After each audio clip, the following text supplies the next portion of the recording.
Praise lord all of you. ఆదివార దిన శుభములు మీ అందరికీ తెలియజేస్తున్నాం. ఈ యొక్క ఉదయకాల సమయంలో మరి ఆరాధనను మనం మొదలు పెట్టుకుందాం.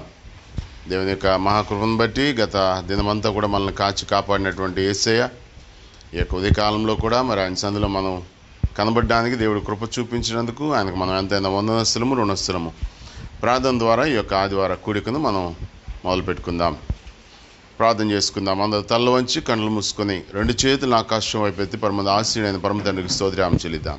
హల్లెలూయా హల్లెలూయా హల్లెలూయా హల్లెలూయా హల్లెలూయా. పరిశుద్ధుడా పరమ తండ్రి, మమ్మల్ని అధిమికులుగా ప్రేమిస్తున్నటువంటి మా గొప్ప దేవ, మీకు స్తుతులు చెల్లిస్తున్నాం. ఈ యొక్క పునరుద్ధాన దినమందు ప్రభువా, మీ యొక్క సందులో మేము ఈ విధంగా కూడి మిమ్మల్ని స్తుతించి గణపరిచి కీర్తించి కొనియాడడానికి మీరు మాకు సహాయం చేస్తున్నందుకు మీకు స్తుతులు చెల్లిస్తున్నాం. ఈ కూడికలో మీరు ఉండండి. ఆది నుంచి ఉన్న దేవా, అంతవరకు మీరే ఉండి మీ యొక్క మహిమార్థమైన సమస్తాన్ని జరిగించుకోండి. ఆయన చక్కని మాటలు మేము వినడానికి మీరు కృప చూపించండి. మీ దాసులు ఇరువురిలోంచి మాతో మాట్లాడండి. పాటల ద్వారా మీరు మహిమ పొందండి. ఆయన ప్రభా, ఆది నుంచి ఉన్న దేవా, అంతవరకు మీరే ఉండండి. సమస్త మహిమ ఘనత ప్రభావాలు మీకే ఆరోపిస్తూ క్రీస్తు పేరిట మనల్ని వేడుకొంచున్నాము తండ్రి. ఆమేన్ ఆమేన్. పాటలు పాడుకుందాం. పాటలు పాడి దేవుని యొక్క నామాన్ని మహిమపరుచుకుందాం. మరి జ్యోతిక సిస్టర్స్ వచ్చి పాటలు పాడి దేవుని నామాన్ని మహిమపరుస్తారు.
ఛాయలో మెరిసిన నీ ప్రేమ, నలిగిన బ్రతుకున కురిసిన నీ కృప. మరణ ఛాయలో మెరిసిన నీ ప్రేమ, నలిగిన బ్రతుకున కురిసి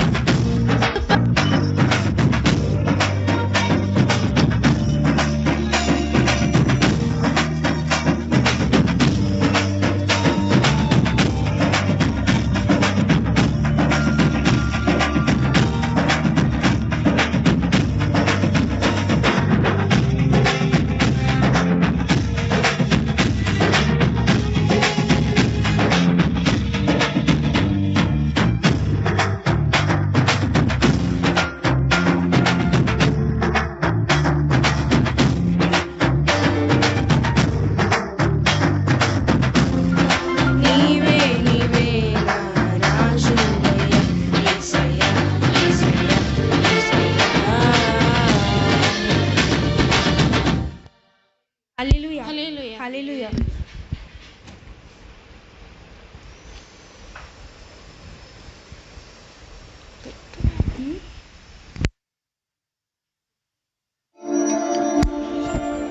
Welcome to Digital Gospel.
హల్లెలూయా హల్లెలూయా.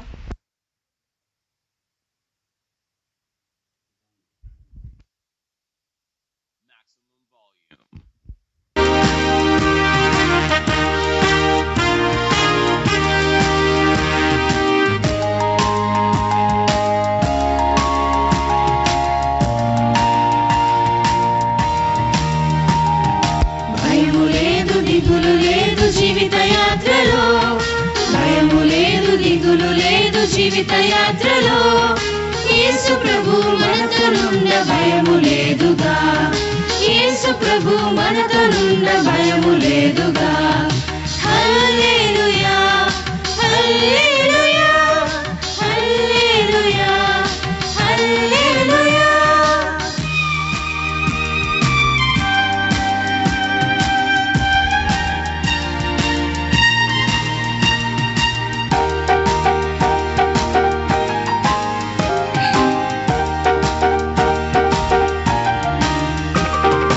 గాలి తుఫాను రేగి అలలు పొంగిన, గాలి తుఫాను రేగి అలలు పొంగిన, విశ్వాస నావ మునిగి కొట్టబడిన, విశ్వాస నావ మునిగి కొట్టబడిన, సముద్రము పొంగి నురుగు కట్టిన, సముద్రము పొంగి నురుగు కట్టిన, యేసు ప్రభు మనతోనుండ భయము లేదుగా, యేసు ప్రభు మనతోనుండ భయము లేదుగా. హల్లెలూయా హల్లెలూయా హల్లెలూయా హల్లెలూయా.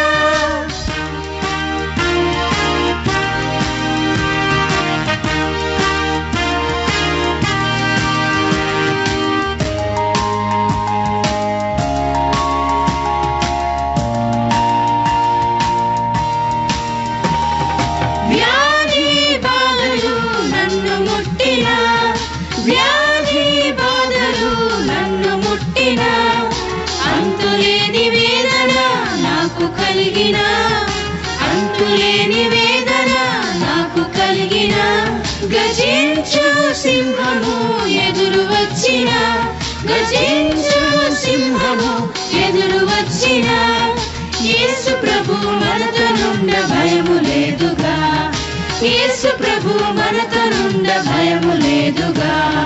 హల్లెలూయా హల్లెలూయా హల్లెలూయా హల్లెలూయా.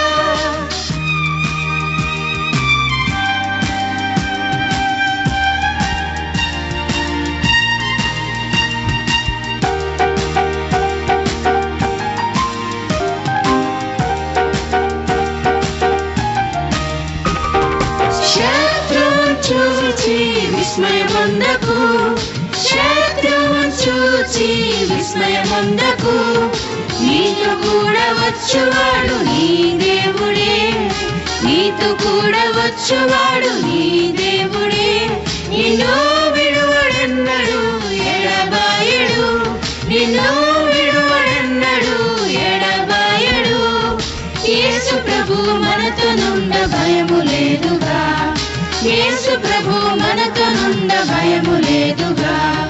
హల్లెలూయా హల్లెలూయా హల్లెలూయా హల్లెలూయా. భయము లేదు దిగులు లేదు జీవిత యాత్రలో, భయము లేదు దిగులు లేదు జీవిత యాత్రలో, యేసు ప్రభు మనతోనుండ భయము లేదుగా, యేసు ప్రభు మనతోనుండ భయము లేదుగా. హల్లెలూయా హల్లెలూయా హల్లెలూయా హల్లెలూయా హల్లెలూయా హల్లెలూయా హల్లెలూయా హల్లెలూయా. హల్లెలూయా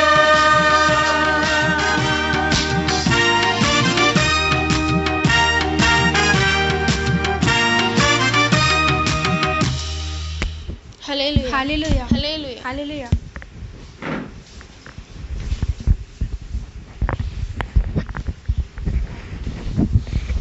దేవుని నామానికి మహిమ కలుగును గాక. చక్కని పాటలు పాడి వినిపించినటువంటి మరి కృపా సిస్టర్ సిరువురికి కూడా హృదయపూర్వకమైన ధన్యవాదాలు తెలియజేస్తున్నాం. మరి ఈ సమయంలో ప్రార్థన చేసుకుందాం. ప్రార్థన ద్వారా మరి దేవుని సన్నిధిలో మనం చక్కటి వాక్య భాగాన్ని మనం వినబోతుండగా దేవుడు మనతో మాట్లాడాలని, మరి చక్కని మాటలు మరి దేవుడు మనకు అందించాలని ఆశపడదాం. ప్రార్థన చేసుకుందాం. మన మధ్యలో ఉన్నటువంటి కృపావత్సల్య గారు వచ్చి ప్రార్థన చేస్తారు.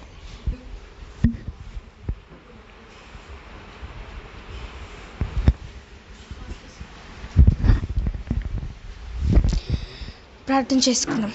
స్తుతికి పాత్రుడైన మీకు స్తుతులు చెల్లించుకున్నామయ్యా. ఈ విధంగా కూడుకొని మిమ్మల్ని స్తుతించడానికి మీకే స్తుతి స్తోత్రం చెల్లించుకున్నామయ్యా. ఎందుకు లేని భాగ్యాన్ని నాకు మాకు దయచేసినందుకు మీకు స్తుతులయ్యా. పాటల ద్వారా మహిమ పొందేందుకు మీకు స్తుతులు, వాక్యం ద్వారా మహిమ పొందండి. ఆ వాక్యం నేను విని విడిచిపెట్టుకున్నానికి సాయం చేయండి ప్రభా. మా హృదయాలు దాచుకొని మా జీవితాలు దాన్ని ఆచరించడానికి సాయం చేయండి. వింటున్న ప్రతి ఒక్కరిని మీరు దీవించండి, ఆశీర్వదించండి. ఇచ్చిన ప్రార్థన చేసిన మమ్మల్ని అడిపెట్టుకుంటున్నాం తండ్రి, ఆమేన్.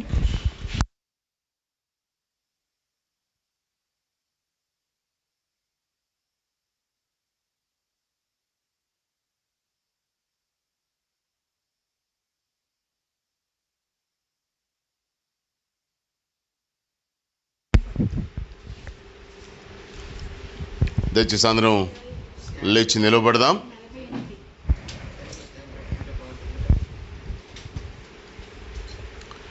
కీర్తనల భాగాన్ని ఉత్తర ప్రచిత్రాలుగా చదువుకుందాం.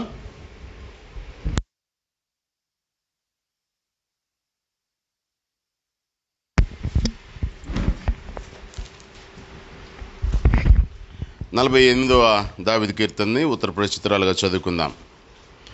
మన దేవుని పట్టణమందు ఆయన పరిశుద్ధ పర్వతమందు యెహోవా గొప్పవాడును బహు కీర్తనీయుడినై ఉన్నాడు.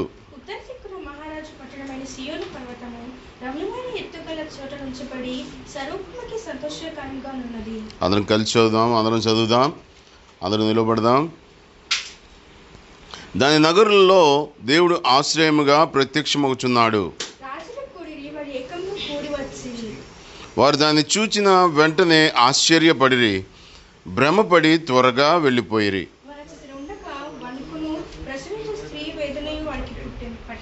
తూర్పు గాలిని లేపి తర్షీషు ఓడలను నీవు పగలగొట్టుచున్నావు.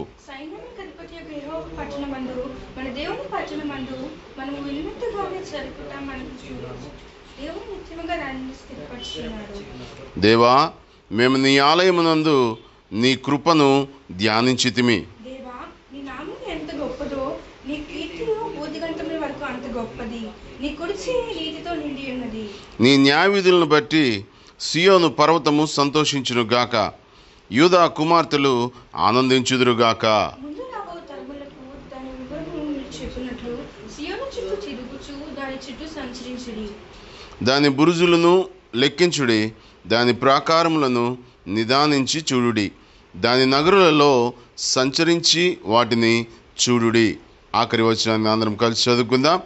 ఈ దేవుడు సదాకాలము మనకు దేవుడై ఉన్నాడు, మరణము వరకు ఆయన మనలను నడిపించును. ఆమేన్. అందరం కూర్చుందాం. దేవుని బిడ్డలముగా మరి నిజంగా గొప్ప అద్భుతమైన సంగతి ఆల్రెడీ గత రాత్రే మీకు తెలియజేశాం. ఈ దినము వాక్య భాగము మరి అయ్యగారు ఏమి చెప్పబోతున్నారు, అమ్మగారు ఏం చెప్పబోతున్నారు అన్న దాని గురించి, మరి అమ్మగారు చెప్పబోతున్నటువంటి ఆ కృపని గురించి పాట పాడాం. ఇప్పుడు ఇందులో కూడా చక్కని మాట వచ్చింది చూసారా, కృపను గురించి. కనుక ఆయన కృప లేకపోతే, నీ కృప లేని క్షణము, నీ దయ లేని క్షణము నేను ఊహించలేను యేసయ్యా. నిజంగానే మన వారందరము కూడా ఈరోజు చాలా చక్కగా సంతోషంగా ఉన్నాము అంటే, ఏ బాధ లేకుండా ఉన్నాము అంటే దేవుని మహా అద్భుత కృప మాత్రమే. దీన్ని మనం గమనించాల్సినటువంటి బాధ్యత మన మీద ఉంది. కనుక దేవుని బిడ్డలముగా ఈ యొక్క ఉదయకాల సమయంలో మరి చక్కని మాటలు, దేవుని వర్తమానాన్ని మనం విందాం. దైవజనులు అయ్యగారు మరి చక్కటి వర్తమానాన్ని మనకు అందిస్తారు. ప్రార్థనాపూర్వకంగా విందాం. దేవుడు మనందరినీ దీవించునుగాక. ఆమేన్.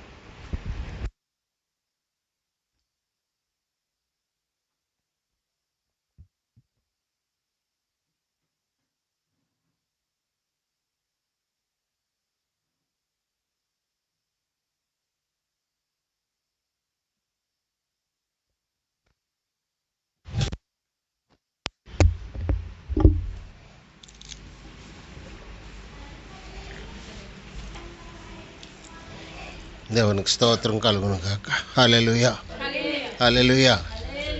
ప్రియులారా, ఆదివారం ఈ ఆరాధనలో మనం పాలు పొందడానికి చక్కని అవకాశాన్ని ప్రభువు మనకిచ్చారు. అందరికీ లేనటువంటి భాగ్యం ప్రభువు మనకు అనుగ్రహించారు. దేవునికి స్తోత్రం కలుగును గాక. హల్లెలూయా, హల్లెలూయా. దేవుని తాలూకా వాక్య భాగంలో మనం నేర్చుకోవలసినటువంటి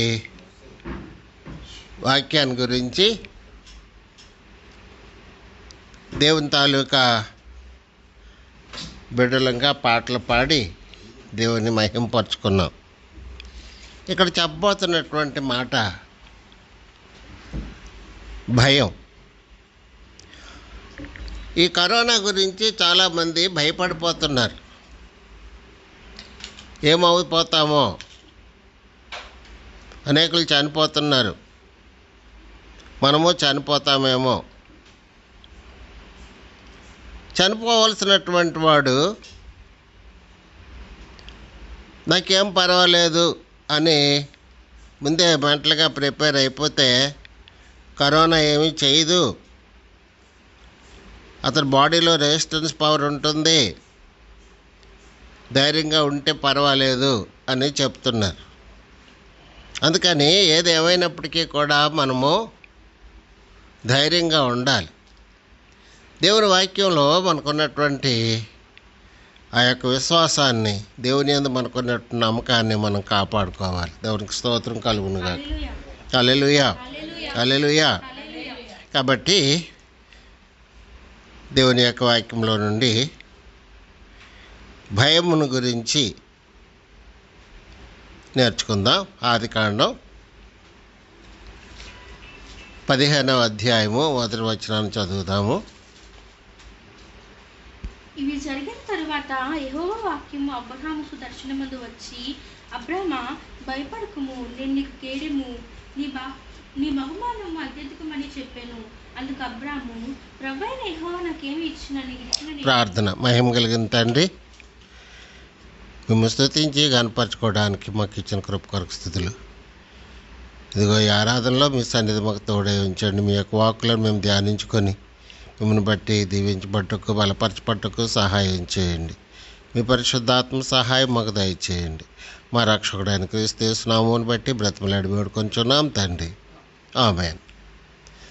దేవుడు చెప్తున్నాడు, అబ్రహామా భయపడకు, నేను నీకు సహాయము. ఏంటి? నాకేమిస్తేనేంటి? నాకు సంతానం లేదు, నేను సంతానం లేనివాడిని అయిపోతున్నాను అంటున్నాడు. దేవునికి స్తోత్రం, హల్లెలూయా. తనకు కావలసింది సంతానం. బహుమానం ఇస్తానంటున్నావు, కేడమంటున్నావు, కాపాడుతానంటున్నావు, రక్షిస్తానంటున్నావు అనేటువంటి మాటల్లో ఉన్నటువంటి ఆ విషయాన్ని ఆలోచన చేసినప్పుడు తనకి ప్రస్తుత పరిస్థితుల్లో సంతానం లేదు. తనకు కావాల్సింది అది. నాకేమిస్తేనేటి నాకు సంతానం కావాలంటున్నాడు. దేవుడు తన తాలూకా వాగ్దానాల్ని ఆయన పట్ల ఎలా నెరవేర్చాడో తర్వాత మనం చూస్తాం. మీదటికి నీ కుమారుడు పుడతాడు, నేను వస్తాను,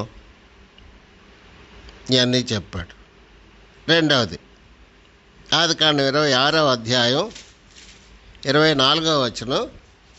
ఆ రాత్రి యెహోవా అతనికి ప్రత్యక్షమై, నేను నీ తండ్రి అయిన అబ్రహాము దేవుడను, నేను నీకు తోడై ఉన్నాను కనుక భయపడకుము. నీ తండ్రి యొక్క అబ్రహాము దేవుడు అబ్రహాంతో చెప్పాడు భయపడకు అని. ఇప్పుడు ఇస్సాకుతో చెప్తున్నాడు భయపడకు అని. వాళ్ళ నాన్నతో చెప్తున్నాడు, వాళ్ళ కొడుకుతో చెప్తున్నాడు. దేవునికి స్తోత్రం కలుగును గాక. నువ్వేం భయపడకు, నేను నీకు తోడై ఉన్నాను. దేవుడు తన తాలూకా బిడ్డలకు తోడుగా ఉంటాడనేటువంటి విషయాన్ని ముందుగా అబ్రహాంతో చెప్పాడు, రెండవదిగా ఇస్సాకుతో చెప్పాడు. మూడవది 46వ అధ్యాయం 3వ వచనం. ఆయన, నేనే దేవుడను, నీ తండ్రి దేవుడను, ఐగుప్తులకు వెళ్ళుటకు భయపడకుము, అక్కడ నేను గొప్ప జనముగా చేసేదను. దేవునికి స్తోత్రం. అబ్రహాంతో చెప్పాడు, ఇస్సాకుతో చెప్పాడు, యాకోబుతో చెప్తున్నాడు. అంటే వాళ్ళ తాతతో చెప్పాడు, వాళ్ళ తండ్రితో చెప్పాడు, ఇతనితో చెప్తున్నాడు. ఏమని? భయపడకు. నువ్వు ఐగుప్తులోకి వెళ్తే అక్కడ ఏటైపోతుందో అని చెప్పేసి భయపడుతున్నావేమో. నువ్వేం భయపడకు. దేవునికి స్తోత్రం. హల్లెలూయా. నేను నీకు తోడుగా ఉంటాను. అక్కడ నిన్ను గొప్ప జనముగా చేస్తాను. దేవునికి స్తోత్రం. హల్లెలూయా. 6 లక్షల కాల్బలం. ఇక్కడి నుంచి ఎంతమంది వెళ్ళారు? 72 మంది వెళ్ళారు. ఆ 70 మందిని కూడా దేవుడు ఆశీర్వదించాడు. నేను అక్కడ విస్తరింప చేస్తాను, వృద్ధిపరుస్తాను, అభివృద్ధిపరుస్తాను అని చెప్పినటువంటి దేవుడు తన తాలూకు వాగ్దానాన్ని వారి పట్ల నెరవేర్చాడు. దేవునికి స్తోత్రం. హల్లెలూయా. ఎలాగ నెరవేర్చాడో చూడండి. 6 లక్షల కాల్బలం. దేవుడు అంత అత్యధికంగా ఆశీర్వదించాడు. దేవునికి స్తోత్రం కలుగునుగా. హల్లెలూయా. నేను ఆశీర్వదిస్తానన్నాడు, ఆశీర్వదించాడు. నీకు తోడుగా ఉంటానన్నాడు, తోడుగా ఉన్నాడు. కాబట్టి దేవుడు చెప్పినటువంటి మాట, దేవుని తాలూకా వాగ్దానం ఆయన తప్పగా జరిగిస్తాడు, ఆయన నెరవేరుస్తాడు. దేవునికి స్తోత్రం కలుగునుగా. హల్లెలూయా. హల్లెలూయా. హల్లెలూయా. దేవుడు మనతో చెప్తున్నాడు భయపడకని. బైబిల్లో 365 సార్లు ఉందాడు భయపడకు అని. అలాగున దేవుడు భయపడకు అన్నాడు అంటే ఆ వాగ్దానం మనందరికీ. ఎందుకంటే చూడండి, యెషయా గ్రంథంలో 41వ అధ్యాయంలో 10వ వచనంలో చూస్తాము. బుద్ధికత్వములను నేను పట్టుకొని నన్ను కొనగానే పిలుచుకున్నవాడా, నేను నా దాసుడు అనియు నేను నిన్ను ఉపేక్షింపక ఏర్పరచుకుంటున్నాను.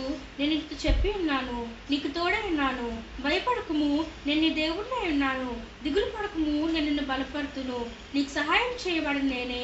నీతి అను నా దక్షిణాస్తంతో నిన్ను ఆదుకొందును. ఇక్కడ ఇశ్రాయేలీయులతో చెప్తున్నాడు యెషయా ప్రవచనం, భయపడకు, నేను నీకు తోడై ఉన్నాను. దిగులు పడకు,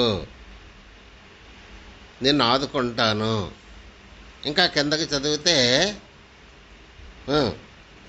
నీ మీద కోపపడిన వారందరూ సిగ్గుపడి విసిపోయి ముందున్నారు. నీ మీద కోపపడతారు, నిన్ను బాధలు పెడతారు, నీకు కష్టాలు పెడతారు. కోపపడ్డారంటే ఏదో దాని తాలూకు జరిగే పరిస్థితి ఉంటుంది. నీతో వాదించే వారు మాయమై నశించిపోతురు.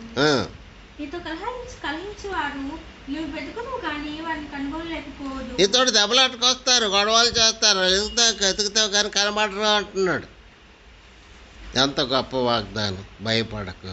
ఇది దేవుడు నాకు ఇచ్చినటువంటి వాగ్దానం. ఈ వాక్యంతో దేవుడు నన్ను పిలిచాడు కాబట్టి నాతో కలహరించేవారు, నన్ను మీద కోపపడేవారు, నా కొరకు ఏవేవో చేయాలనుకున్నవారు దేవుడు వారు లేకుండా చేసేసాడని ఇక్కడ ఈ వాక్యం ప్రకారం చూస్తున్నాం. దేవునికి స్తోత్రం. హల్లెలూయా. ఎందుకంటే దేవుడు తన తాలూకా బిడ్డలకు చేసినటువంటి వాగ్దానం నమ్మదగినటువంటిది. అందుకని దేవుడు తన తాలూకా బిడ్డలకు, ఇశ్రాయేలీయులకు వాగ్దానం చేస్తున్నాడు, భయపడకు, భయపడకు, భయపడకు. దేవునికి స్తోత్రం. హల్లెలూయా. అలాగనే అపోస్తల కార్యాల్లో 27వ అధ్యాయం 23వ వచనం చూడండి. నేను ఎవని వాడను, ఎవరిని సేవించుచున్నాను, ఆ దేవుని దూత గడిచిన రాత్రి నా యొద్ద నిలిచి, పౌలా భయపడకుము, నీవు కైసరతకు నిలువవలసి ఉన్నది. ఇదిగో నీతో కూడా ఓడలో ప్రయాణమైపోతున్న వారందరినీ దేవుడు నీకు అనుగ్రహించి ఉన్నాడని నాతో చెప్పాను. అక్కడ ఓడలో 276 మంది అంతమంది ఉన్నారట. వీళ్ళందరూ చచ్చిపోతారు ఓడ పగిలిపోతే. దేవుడు అంటున్నాడు, నువ్వు భయపడకు, నీతో ఉన్నవారిని అందరినీ కూడా నీకు అనుగ్రహించాను, ఏం పర్వాలేదు. నువ్వు రోమాకి వెళ్తావు, అక్కడ కైసరు ఎదుట నా గురుండి సాక్ష్యం ఇస్తావు. ఈ సముద్రంలో మునిగిపోతే సాక్ష్యం ఎలాగిస్తారు? 14 రోజుల నుండి ఆహారం లేకుండా ఉన్నారు. 14 రోజుల నుండి ఆహారం లేకుండా ఉన్నవారు సముద్రంలో ఎలా ఈదుతారు? ఈత అన్నిటికంటే మించినటువంటి గొప్ప ఎక్సర్సైజ్ అట. మరి ఎలాగా ఈదుతారు? భోజనం లేదు కదా. దేవుడు మాట్లాడాడు అతనితో, పర్వాలేదు, నువ్వు ధైర్యంగా ఉండు. దేవునికి స్తోత్రం కలుగునుగా. హల్లెలూయా. దేవుడు తన తాలూకా వాగ్దానము ఎలా నెరవేర్చాడో అక్కడ వాడ పగిలిపోయిన తర్వాత వారు ఒడ్డుకి క్షేమంగా చేరారు. అక్కడి నుంచి మెల్తే దీవుకి వెళ్ళారు. ఆ మెల్తే దీవులో అక్కడ దేవుడు వారిని కాపాడాడు. అక్కడి నుంచి మిగిలినటువంటి వారిలో వచ్చి అశ్విని చిహ్నం కలిగినటువంటి వాడెక్కారు. ఆ వాడలో ఎట్లీ వెళ్ళారు. దేవుడు వాగ్దానం. దేవుడికి స్తోత్రం. భయము నొందకు భక్తుడా. ఏటమ్మా? ఈ మాయాలోకం భయము నొందకు భక్తుడా, ఏదో పాట ఉంది. దేవునికి స్తోత్రం. హల్లెలూయా. భయము నొందక నీవు దిగులు చెందకు నీవు, భయము నొందకు నీవు దిగులు చెందకు నీవు. దేవునికి స్తోత్రం. హల్లెలూయా. హల్లెలూయా. బబులోను దేశమందున ఆ భక్తులు ముగ్గురు బొమ్మకు మొక్కనందున, బబులోను దేశమందున ఆ భక్తులు ముగ్గురు బొమ్మకు మొక్కనందున, పట్టి బంధించి రాజు అగ్నిలో పడవేయ, పట్టి బంధించి రాజు అగ్నిలో పడవేయ, నాలుగో వాడే కనబడలేదా ఓ భక్తుడా, నాలుగో వాడే కనబడలేదా. దేవునికి స్తోత్రం. హల్లెలూయా. భయం చెందకు భక్తుడా. అగ్గిలో పారేసినప్పటికీ బుగ్గి అయిపోలేదు. వాళ్ళు సజీవులుగా బయటికి వచ్చారు. దేవుడు వారిని అత్యద్భుత రీతిగా కాపాడాడు. నిన్ను నన్ను కాపాడగలిగినటువంటి దేవుడు. అందుకు నిన్ను కాపాడువాడు కునుకడు, నిద్రపోడు. దేవునికి స్తోత్రం.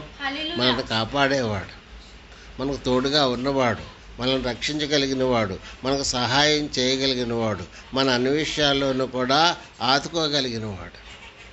అందుకని ఇశ్రాయేలీయులను కాపాడేవాడు. ఇశ్రాయేలును కాపాడువాడు నిన్ను కాపాడుతాడు. కునుకడు. వారిని కాపాడిన వాడు నిన్ను కాపాడుతాడు. దేవునికి స్తోత్రం. కాబట్టి దేవుడు అబ్రహాంతో మాట్లాడాడు, ఇస్సాకుతో మాట్లాడాడు, యాకోబుతో మాట్లాడాడు, ఇశ్రాయేలీలతో మాట్లాడాడు, పౌలుతో మాట్లాడాడు. దేవునికి స్తోత్రం. ఇప్పుడు 6వది ప్రకటన 2వ అధ్యాయం 9వ వచనం. నీ శ్రమను దరిద్రతను నేను ఎరుగుదును, ఆయనను నీవు ధనవంతుడవే. తమ యూదులను చెప్పుకొనుచు యూదులు కాక సాతాను సమాజపు వారి వల్ల నీకు కలుగు దూషణ నేను ఎరుగుదును. నువ్వు పొందబోవు శ్రమలకు భయపడకు. శ్రమలు వస్తాయి. ఈ కరోనా కాలంలో ఎక్కడో పనులు చేసుకున్న వాళ్ళందరూ ఊర్లకు వచ్చేసారు. ఆ ప్రాంతాలు విడిచిపెట్టి వచ్చేసిన వాళ్ళకి వారిని బట్టి కరోనా వచ్చిందని వాళ్ళ మీద నిందలేస్తున్నారు. ఎక్కడికి వెళ్ళకుండా ఇంట్లో ఉన్న వాళ్ళకి వచ్చేస్తుంది. మరి వాళ్ళకి ఎవరి మీద నిందలేస్తారు? డాక్టర్లు కష్టపడి తెగించి ఆ కరోనా వారి మధ్య ఉండి వారికి పరిచర్యలు చేస్తున్నారు, మందులు ఇస్తున్నారు, ఇంజక్షన్లు ఇస్తున్నారు. ఆ నోట్లోనూ ఆ ముక్కులోనూ ఉన్నటువంటి ఆ మ్యూకస్ను తీసి పరీక్ష చేస్తున్నారు. పరీక్ష చేసేటువంటి వాళ్ళు ల్యాబ్ టెక్నీషియన్స్, వాళ్ళ కాపలా కాసేవాళ్ళు పోలీసులు, వాళ్ళు పారిశుద్ధ్య పని చేసే అదంతా తుడిసేవాళ్ళు పారిశుద్ధ కార్మికులు. దారిలో ఎక్కడ ఎవరికి లేకుండా, ఎక్కడ ఏ రకంగానూ కూడా ఎవరు ఎక్కువ తిరగకూడదని చెప్పేసి వాళ్ళకి చేస్తుంటుంటే వీరందరూ కూడా ఎలాగున్నారు అంటే వాళ్ళ పరిస్థితులు భయపడడం లేదు. వాళ్ళు డాక్టర్లు భయపడుతున్నారా? నర్సులు భయపడుతున్నారా? దేవునికి స్తోత్రం కలుగునుగాక. హల్లెలూయా. డాక్టర్లు భయపడటం లేదు, నర్సులు భయపడటం లేదు, పోలీసులు భయపడటం లేదు, పారిశుద్ధ్య పనివారు భయపడటం లేదు. దేవునికి స్తోత్రం. హల్లెలూయా. హల్లెలూయా. ఎవరు భయపడటం లేదు. దేవుని వాగ్దానం ఉంది, భయపడకు. దేవుడు చెప్తున్నాడు, భయపడకు. దేవునికి స్తోత్రం కలుగునుగాక. హల్లెలూయా. నీవు భయపడవద్దు. ఏ కరోనాకి భయపడవద్దు. మొన్న మేము డాక్టర్ గారి కూతురు పెళ్ళికి వెళ్తుంటుంటే పోలీసులు ఆఫీసర్ నరసన్నపేటలో వెనక్కి వెళ్ళిపోండి కర్రతోటి వెనక్కి వెళ్ళిపోండి అంటున్నారు. నాది 79 సంవత్సరాల వయసు. శ్రీకాకుళం పాస్టర్లకి జిల్లా తాలూకా పాస్టర్ల అసోసియేషన్కి నేను వైస్ ప్రెసిడెంట్ని. శ్రీకాకుళంలో ఉన్నటువంటి పాస్టర్లకి నేను అడ్వైజర్ని. శ్రీకాకుళం బరేల గ్రౌండ్కి నేను ప్రెసిడెంట్ని. సో మినిస్ట్రీస్కి నేను ప్రెసిడెంట్ని. దైవశక్తి హెల్పింగ్ హ్యాండ్స్కి నేను ప్రెసిడెంట్ని. కర్రతోటి పొమ్మంటున్నాడు. నేను ఎవరినో అతనికి తెలియదు. నా తాలూకు హోదా ఏటో, నా అధికారం ఏటో, నాకున్న గౌరవం ఏంటో తెలియదు. కర్రతోటి పొమ్మని ఇలా సైకి చేస్తున్నాడు. అప్పుడు జీవన్ వెనక్కి వెళ్ళాడు. ఆఫీసర్తో మాట్లాడాడు. ఏం మాట్లాడాడు ఏటో తెలియదు. వెళ్ళిపోండి అంటారు. ఏమైపోతుంది? పెళ్ళి ఆగిపోతుందా? ఏ మోటార్ సైకిల్లో తెప్పించుకుంటాం, ఆ మోటార్ సైకిల్ మీద వెళ్ళిపోతాం. దేవునికి స్తోత్రం, హల్లెలూయా. ఇలా అందరూ ఉండిపోతారు. నేను ఒకరిని పెళ్లి చేయడానికి వెళ్ళిపోతే నిమ్మారి మీద దారి ఉంది, ఆ టైప్ వెళ్ళిపోవచ్చు అన్నారు. భయపడక్కర్లేదు దేనికి కూడా. దేవునికి స్తోత్రం, హల్లెలూయా. తుఫానులు కలిగి భయభీతులలో నుండా, తుఫానులు కలిగి భయభీతులలో నుండా, భయపడకుమని పలికే ప్రేమగలని స్వరము, క్రీస్తుని స్వరము విందును ప్రభువే పలికినయప్పుడు, చల్లని స్వరమే అది, మెల్లని స్వరమే అది. హల్లెలూయా. యేసు ప్రభు చెప్తున్నాడు, భయపడకు, భయము నొందకు భక్తుడా.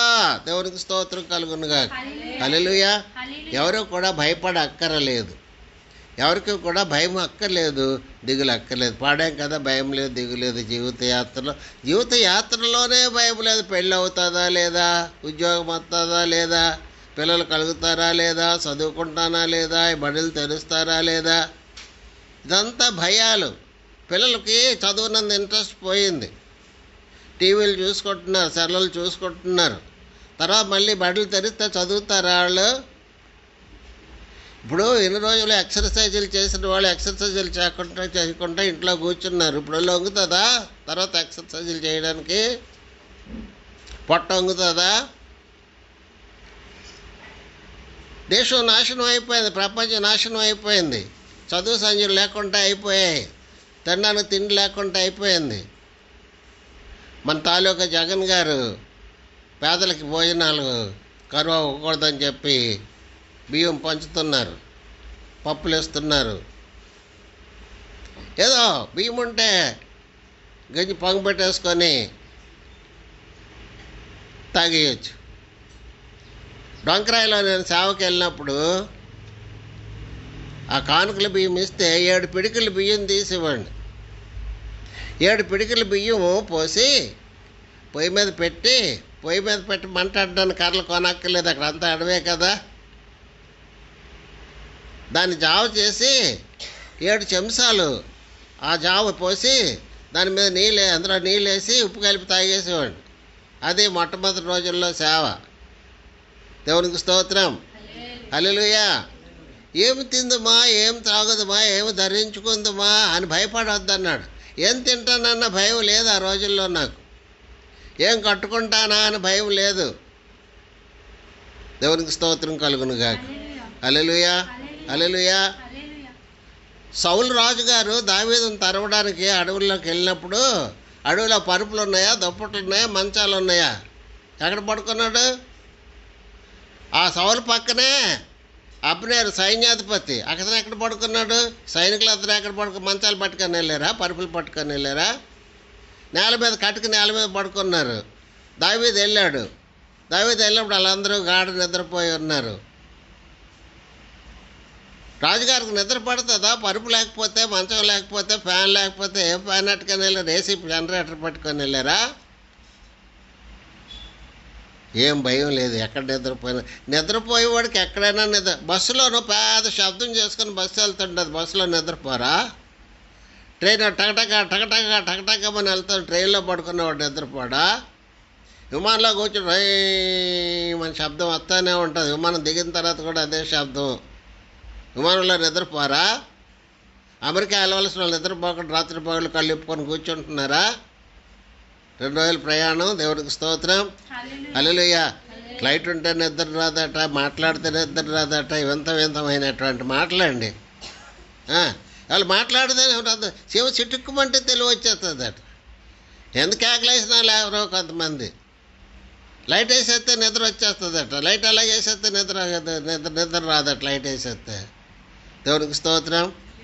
ఇవన్నీ కూడాను ఏదో మనుషులు మెప్పించడానికి, మాయ చేయడానికి ఆడే మాటలే. దేవుడికి స్తోత్రం కలుగునుగా, హల్లెలూయా. అందుకని ఏమంటున్నాడు? నువ్వు పొందబోయేటువంటి శ్రమలకు నువ్వేమీ భయపడకు. క్రైస్తవులకి ఇవే శ్రమలు కాదు, ఇవే బాధలు కాదు, ఇవే కష్టాలు కాదు, ఇంకా బోల్డ్ రకాల కష్టాలు రాబోతున్నాయి, ఇంకా ఎన్నో రకాల వ్యాధులు ప్రతి 100 సంవత్సరాలకి ఇలాంటి జబ్బులు వస్తాయట.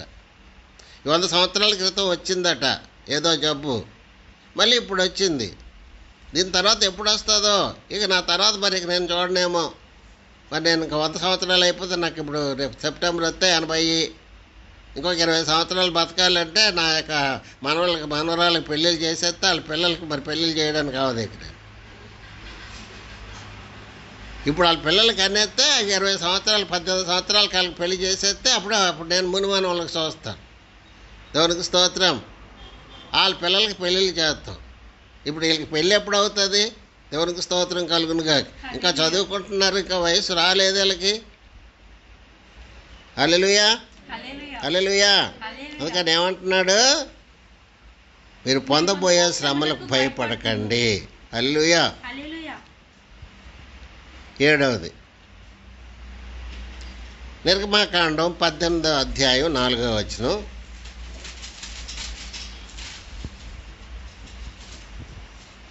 నా తండ్రి దేవుడు నాకు సహాయమై ఫరో కత్తివాత నుండి నన్ను తప్పించాను అనుకుని. ఫరో కత్తివాత, ఫరో చంపేస్తాడు మోషేని. ఎందుకు?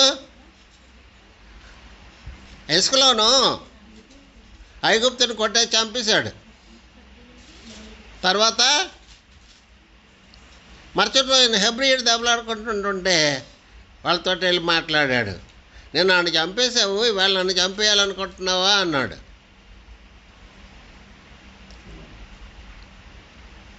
అందుకని ఫరోకు తెలిసిపోయింది, ఎవడైనా చంపేస్తే ఏమవ్వాలా? వాడు చంపపోయేవాడాల. ఫరో కత్తివాత నుంచి నన్ను తప్పించాడు, దేవుడు నన్ను రక్షించాడు, దేవుడు నన్ను బాగు చేశాడు, దేవుడు నాకు భయం నుండి విడిపించాడు. దేవునికి స్తోత్రం, హల్లెలూయా. ఎలాంటి కత్తులు కటార్లు నీ మీదకి వచ్చినా అవి నిన్నేమీ చేయలేవు. కర్రలు అట్టుకొని తీసుకొచ్చి దెబ్బలాడుతుంటే బొర్రల బాధ కట్టేసుకుంటారు. దెబ్బలాటకి ఎవరి కారణం అంటే భార్యల కారణం. ఎందుకని వాడి మీదకి ఏదో తగు వస్తే ఎవలేదో అంటామో ఓ అని చెప్పి వాళ్ళు వచ్చాడు గొడవ చేసి ఏమైంది అంటే ఇలా కొట్టేశాడు, ఇలా తినేసాడు, ఇంటి మీదకి వచ్చాడు. ఇంకా ఆడు నీళ్ళు తాగడు, కాళ్ళు కడుక్కోడు, చేతులు కడు. ఎవడరా నేను లేనప్పుడు వచ్చాడు రమాన్ ఇలాగ అంటాడు, కర్ర అడుతుంటాడు. ఇటు కర్ర తీస్తాడు, కత్తి తీస్తాడు, అమ్మో వాడి చేతిలో కత్తి ఉంది అంటాడు.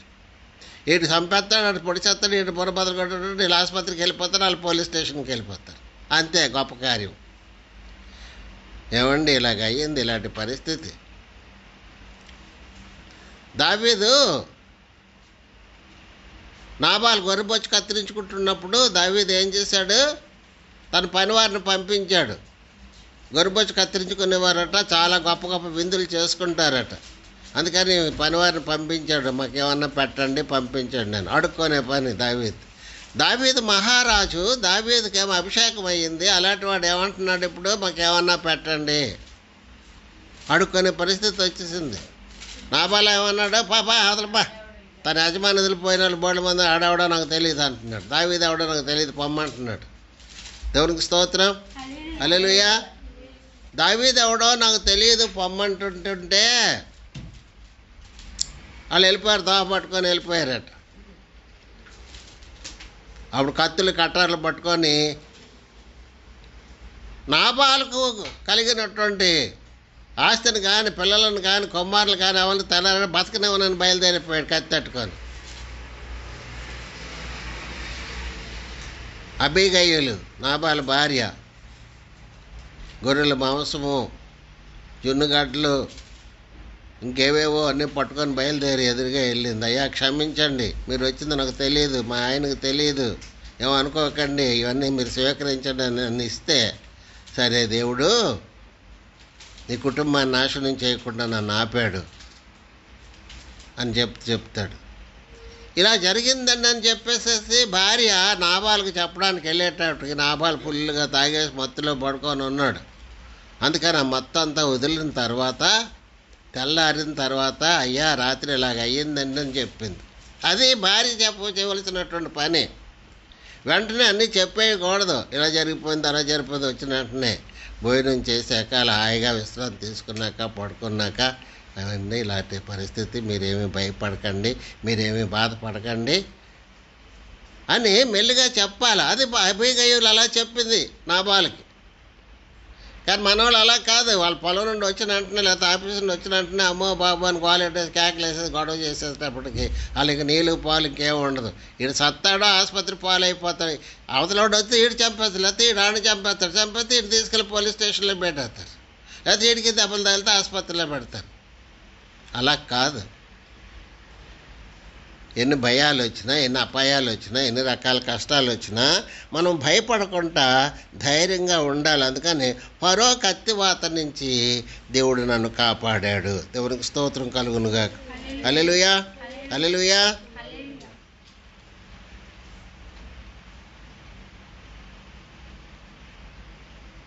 ఎనిమిదవది రోమాపత్రిక 16వ అధ్యాయము 4వ వచనం. వారు నా ప్రాణం కొరకు తమ ప్రాణములను నిశ్చితకను తెగించిరి. ఎవరి ప్రాణం కొరకు? పౌలు ప్రాణం కొరకు. ఈ రోమాలో ఉన్నటువంటి సంఘస్థులు వారి ప్రాణాన్ని ఇవ్వడానికి కూడా తెగించారట. కాపరి కొరకు. అలాగే గలతీ పత్రికలో కూడా నా కన్నులు గురించి మీరు మీ కన్నులు ఓడబీకేస్తారనేటువంటి అంత త్యాగంతో మీరున్నారు అంటున్నాడు. దేవునికి స్తోత్రం, హల్లెలూయా. తన కన్నులు ఓడబీకేసి ఇస్తారంట. వీరు ప్రాణాల కొరకు వారు ప్రాణం పెడతారట. మా శ్రీకాకుళం పాస్టర్లు అందరూ కూడా ఒక నిర్ణయం తీసుకున్నారు. ఏంటి తెలిసిన? పాస్టర్లు పెట్టకూడదు, ఎవరికి ఏ జబ్బు ఉండదో మనకు తెలియదు, ఒకరిని బట్టి ఒకరికి అంటేసుకుంటుంది, వీళ్ళందరినీ తీసుకొని కంటైన్మెంట్లో పెట్టేస్తారు, కాబట్టి మా నాన్నని మా అమ్మని కూడా పెట్టేస్తారు, నేను చూడలేను అని చెప్పి జీవన కూడా బాధపడిపోయి సేవకి వెళ్ళకూడదు, మీటింగ్ పెట్టకూడదు, ప్రార్థనలు పెట్టకూడదు. ఇక్కడ ప్రాణాలు తెగించారంటున్నాడు. ఇక్కడ నా ప్రాణము కొరకు వారు ప్రాణాలు ఇవ్వడానికి తెగించారట. దేవునికి స్తోత్రం, హల్లెలూయా. అపోస్తల కార్యాలు 20:24 చదవండి. అయితే దేవుని కృపా సువార్తను గూర్చి సాక్ష్యం ఇచ్చుట యందు నా పరుగును నేను ప్రభువైన యేసు వల్ల పొందిన పరిచర్యను తుదముట్టింపవలెనని నా ప్రాణమును నాకెంత మాత్రము ప్రియమైనది. నా ప్రాణమును నాకెంత మాత్రము ప్రియమైనదిగా ఎంచుకోలేదు, ప్రాణాన్ని లెక్క చేయలేదు. సువార్త ప్రకటించడం కొరకు భయపడలేదు. ఆడికి వెళ్తే కొట్టేస్తారు, ఆ ఊరికి వెళ్తే జైల్లో పెట్టేస్తారు, అక్కడికి వెళ్తే చంపేస్తారు, అక్కడ సువార్త ప్రకటించకూడదట. సువార్త ప్రకటించడం కొరకు ఏం చేశాడట? ప్రాణాన్ని లెక్క చేయలేదట. దేవుని సేవ అంటే పోతే పోయింది ప్రాణం. తన ప్రాణాన్ని దక్కించుకొని కోరేవాడు పోగొట్టుకుంటాడు, పోగొట్టుకోవాలనుకున్నాడు దక్కించుకుంటాడు. పోతే పోయింది ప్రాణం. దేవునికి స్తోత్రం, హల్లెలూయా. కొన్ని ప్రాంతాల్లో సముద్రాలు ఇది, ఈ సముద్రం ఇది, అవతలకి వెళ్ళిపోయి అవతలకి వెళ్ళిపోతున్నారు. పడవలో ప్రయాణం చేయడానికి వీలు లేకపోతే, బస్సుల్లో ప్రయాణం, ట్రైన్లో ప్రయాణం, విమానంలో ప్రయాణం వీలు లేకపోతే ఏం చేస్తున్నారు? సముద్రాలు ఈదుకొని వెళ్ళిపోతున్నారు. సైకిల్ తొక్కుకొని వెళ్ళిపోయి కాలినడకలో 100 కొలది మైళ్ళు నడుచుకొని వెళ్ళిపోయారు. కరోనా కాలంలో ప్రాణాన్ని లెక్క చేయలేదు. అలాగే నడిచి కొంతమంది ఆకలికి చచ్చిపోయారు ప్రయాణాల్లోనే, దారిలోనే. అది వారి ప్రాణం కొరకు. కానీ ఇక్కడ అలా కాదు, దేవుని సేవ కొరకు. దేవుని సువార్త ప్రకటించడం కొరకు ఏమంటున్నారు? తమ ప్రాణాన్ని ఎంత మాత్రమో ప్రియమైనదిగా ఎంచుకోలేదు. దేవునికి స్తోత్రం కలుగునుగా. హల్లెలూయా, హల్లెలూయా. యోహాను సువార్త 15వ అధ్యాయం 13వ వచనం. తన స్నేహితుల కొరకు తన ప్రాణం పెట్టువాని కంటే ఎక్కువైన ప్రేమ గలవాడు ఎవడునూ లేడు. స్నేహితుల కొరకు ప్రాణం పెట్టేవాడు. యేసు ప్రభు ఏమన్నారు? మీరు నా స్నేహితులు అన్నాడు. అబ్రహాం నా స్నేహితుడు అన్నాడు. స్నేహితులుగా మన స్నేహితుల కొరకు, మన ప్రజల కొరకు, మన సంఘం కొరకు, క్రైస్తవ సహోదరుల కొరకు మనం ప్రాణం పెట్టాలి. బ్రదర్స్, సహోదరులారా అంటే బ్రదర్స్. మన సహోదరుల కొరకు, వాళ్ళ రక్షణ కొరకు, వారికి సువార్త అందించడం కొరకు, వారిని ఎలాగైనా ప్రభువును ఎరుగేటట్లుగా చేయటం కొరకు మనం ప్రాణం పెట్టవలసి వస్తే ప్రాణం పెట్టాలి. దేవునికి స్తోత్రం కలుగునుగాక. హల్లెలూయా, హల్లెలూయా. మనం ప్రాణం పెట్టాలి. ఎలాంటి పరిస్థితుల్లోనైనా ప్రాణం పెట్టగలగాలి. సహోదరుల కొరకు ప్రాణం పెట్టేవాడు. దేవునికి స్తోత్రం కలుగునుగాక. యోహాను సువార్త మొదటి పత్రిక, యోహాను మొదటి పత్రిక 3వ అధ్యాయం 16వ వచనం. ఆయన మన నిమిత్తము తన ప్రాణం పెట్టెను గనుక దీనివల్ల ప్రేమ ఎట్టిదని తెలుసుకొంచున్నాము. యేసు ప్రభు మన కొరకు ప్రాణం పెట్టాడు. యోహాను సువార్త 3:16లో ఏముంది? దేవుడు లోకమును ఎంతో ప్రేమించాడు, దాని కొరకు ఆయన ప్రాణం పెట్టాడు. ఇక్కడ ఏమంటున్నాడు? మన నిమిత్తం ప్రాణం పెట్టాడు, దీనివలన ప్రేమ ఎలాంటిదని తెలుసుకుని కోరుచున్నాము. కాబట్టి మనము కూడా మన యొక్క సహోదరుల కొరకు ప్రాణం పెట్టబద్దులమై ఉన్నాము. దేవునికి స్తోత్రం, హల్లెలూయా. ఎవరికైనా రక్తం లేదంటే రక్తం ఇస్తున్నారు. రక్తం దేహానికి ప్రాణము అని బైబిల్లో వ్రాయబడ్డది. అందుకని మన రక్తాన్ని ఇస్తున్నారు. ఎవరి కొరకు? ప్లేట్లెట్లు తగ్గిపోయి అంటే చాలామంది రక్తం ఇచ్చారు. నేను ఇస్తాను.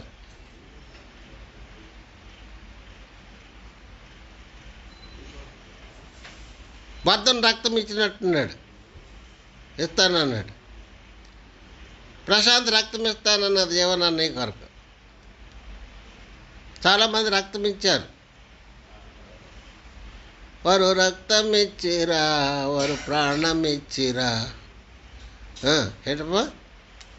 దేవునికి స్తోత్రం, హల్లెలూయా. ఏమంటున్నాడు? సహోదరుల కొరకు ప్రాణము పెట్టబద్దులమై ఉన్నాము. ఎలా ప్రాణం పెడతాం మనం? మన ప్రజల కొరకు ఎలా ప్రాణం పెడతాం? యోహాను సువార్త 10వ అధ్యాయం 11వ వచనం చూడండి. ఆయన ఈ మాటలు చెప్పిన తరువాత మన స్నేహితుడు రాజు నిద్రించుచున్నాడు, అతని మేలుకొరకు వెళ్ళుచున్నానని. యోహాను సువార్త 10:11. నేను గొర్రెలకు మంచి కాపరిని. మంచి కాపరి తన గొర్రెల కొరకు ప్రాణము పెట్టును. దేవునికి స్తోత్రం. నేను మంచి కాపరిని అయితే నా గొర్రెల కొరకు, నా సంఘం కొరకు నేను ప్రాణం పెడతానా? సంఘం కొరకు, సంఘస్థుల కొరకు ప్రాణం పెడతానా? అక్కడ కరోనా ఉందంట, ప్రాణం పోతుంది, మనకి కరోనా వచ్చేస్తుంది. వారి కొరకు వెళ్ళి కష్టపడి వాళ్ళ మధ్యలో ఉండి ప్రాణాలు పెట్టుతున్నటువంటి డాక్టర్ల కంటే, నర్సుల కంటే, పోలీసు వారి కంటే, పారిశుద్ధ్య కార్మికుల కంటే దైవ సేవకుడు ఇంకా ఎక్కువ పని చేయాలి. వారి కొరకు ఎక్కువ ప్రాణం పెట్టడానికి వెళ్ళాలి. వాళ్ళకి ప్రార్థన కావాలంటే, వాళ్ళ కూటం కావాలంటే, ఆ సంఘంలో వాక్యం కావాలంటే మేమందరం ఇక్కడ ఎదురు చూస్తున్నాం రండి అంటే, మీరు రమ్మంటే వస్తారు కానీ మేము మాత్రం రాలేము. అక్కడ ఊరందరికీ ఉందంట, వాళ్ళు రావద్దంటున్నారు, వీళ్ళు రావద్దంటున్నారు. దేవునికి స్తోత్రం, హల్లెలూయా. ఎలా ప్రాణం పెడతాడు దైవ సేవకుడు? కాపరి, గొర్రెల కాపరి తన గొర్రెల కొరకు ప్రాణం పెట్టినట్లుగా దైవ సేవకుడు తన సంఘం కొరకు, కుటుంబం కొరకు, సేవ కొరకు ప్రాణం పెట్టవలసి వస్తే పెట్టాలి. దేవుడు ప్రాణాలు తీసేస్తాడా? చంపేస్తాడా? దేవునికి స్తోత్రం కలుగునుగాక. హల్లెలూయా. మాకు 2-3 నెలల నుంచి మాకు 3 నెలలు రొట్టె ద్రాక్షారసం లేదో, మాకు సంఘం లేదో, మాకు ఆరాధన లేదో, ఏం చేస్తామో అనేటువంటి వాళ్ళు ఏడుస్తూ ఉంటుంటే మనం ఇంట్లో పడుకొని ఆనందిస్తూ ఉండడమా? మన ప్రాణాలు మనం కాపాడుకోవడమా? ఇదా సంఘ కాపరి సంఘం కొరకు ప్రాణం పెట్టడం అనేటువంటిది? అందరూ మాట్లాడుకున్నారట, అందరూ ఒక యూనియన్ అంట. ఏంటి మీరు ఆరాధన పెట్టేస్తున్నారు, మీరు ఎలాగన్నారు అన్న మాట తప్పిపోతున్నారు, వాగ్దానం తప్పిపోతున్నారు. దేవునికి స్తోత్రం కలుగునుగాక. హల్లెలూయా. ఇలాగుంటే సేవ జరుగుతుందా? సంఘం వస్తున్నది ఏమవుతున్నారు? మనసులో వాక్యం ఉండడం లేదు. ఆన్లైన్లో వాక్యం, ఫేస్బుక్లో వాక్యం. తర్వాత రాత్రి ఒక అతనికి ఫోన్ చేస్తే వాక్యం వెళ్ళే. మరి ఏమో ఖాళీగా ఉన్నావా? మరి లోకంలో అందరితో పడిపోయి ఉన్నావా? అవునండి, ఇప్పుడు వింటానండి. ఫోన్లో వాక్యం వస్తుంటే వినడం లేదు, ఫేస్బుక్లో వస్తే వినడం లేదు, యూట్యూబ్లో వస్తుంటే వినడం లేదు. ఏమవుతున్నారు వాళ్ళు? ఆదివారం ఆరాధన కంటే 10 గంటల ఆరాధన అంటే 10 గంటలు బయలుదేరిపోయి 12:30 వరకు ఉండి, మా ప్రభరాత్రి వారం అయితే 12:30 వరకు ఉండి పాలు పొందిన వాళ్ళు ఇప్పుడు ఏం కూర్చోవట్లేదు టైంకి. అంతే, రాను రాను భక్తి అలాగే అయిపోయింది.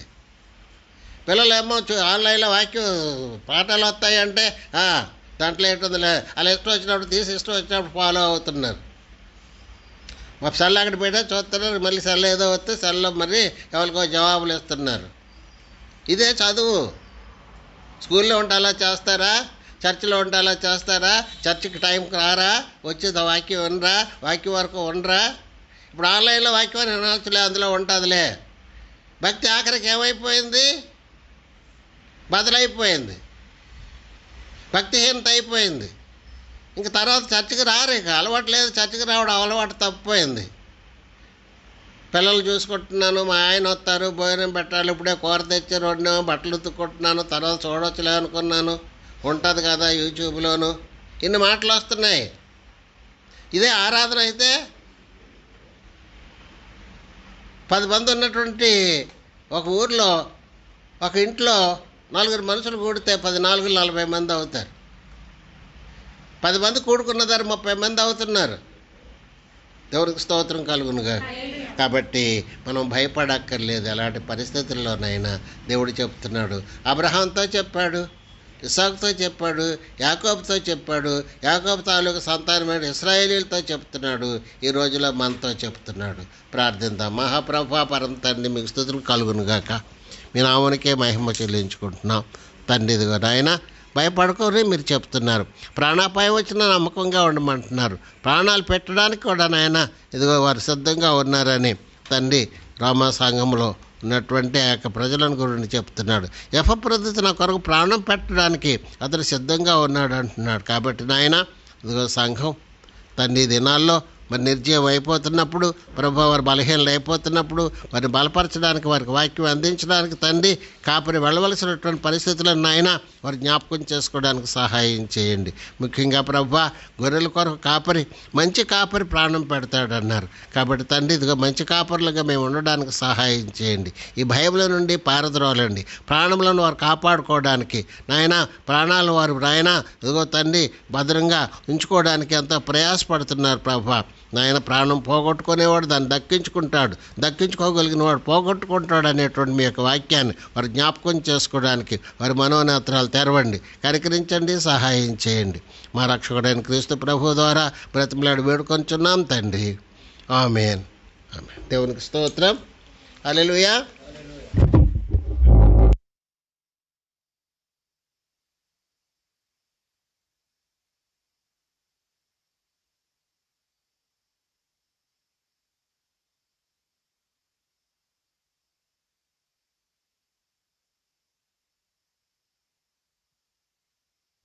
చాలా సంతోషం. ఇప్పటి వరకు మరి చక్కటి మాటలు దైవజనులు అయ్యగారి ద్వారా మనం విందాం. ఇప్పుడు అమ్మగారు కూడా కొన్ని నిమిషాలు దేవుని మాటలు మనకు అందిస్తారు. ప్రార్థనాపూర్వకంగా విందాం.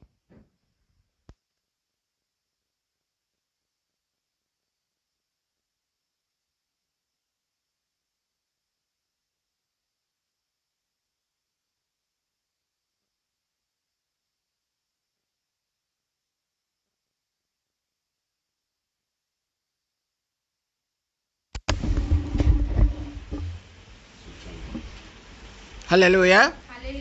హల్లెలూయా. చేతులు ఎత్తుదామా? హల్లెలూయా. చేతులు ఎందుకు ఎత్తాలి? సాయంకాల నైవేద్యం. బైబిల్ ప్రకారం చేతులు ఎత్తుటలో ఉన్న అంతరార్థం, దేవుని సన్నిధిలో చేతులు ఎందుకు ఎత్తాలి? ఇక్కడ ఎవరైనా సరే మనకంటే బలిష్ఠులు మనల్ని దండించడానికి, స్వతంత్రించుకోవడానికి వచ్చినప్పుడు, మా చిన్నప్పుడు పోలీసు వారు మా ఎదురుగుండా మున్సిపల్ కోర్టు ఉండేది, మా ఇంటి ఎదురుగుండా. అక్కడ రాత్రుల్లో ఆ కోర్టులో నుంచి, ఆ గేట్లో నుంచి ఉతల గేటుకు రాకూడదు ఎవరోను.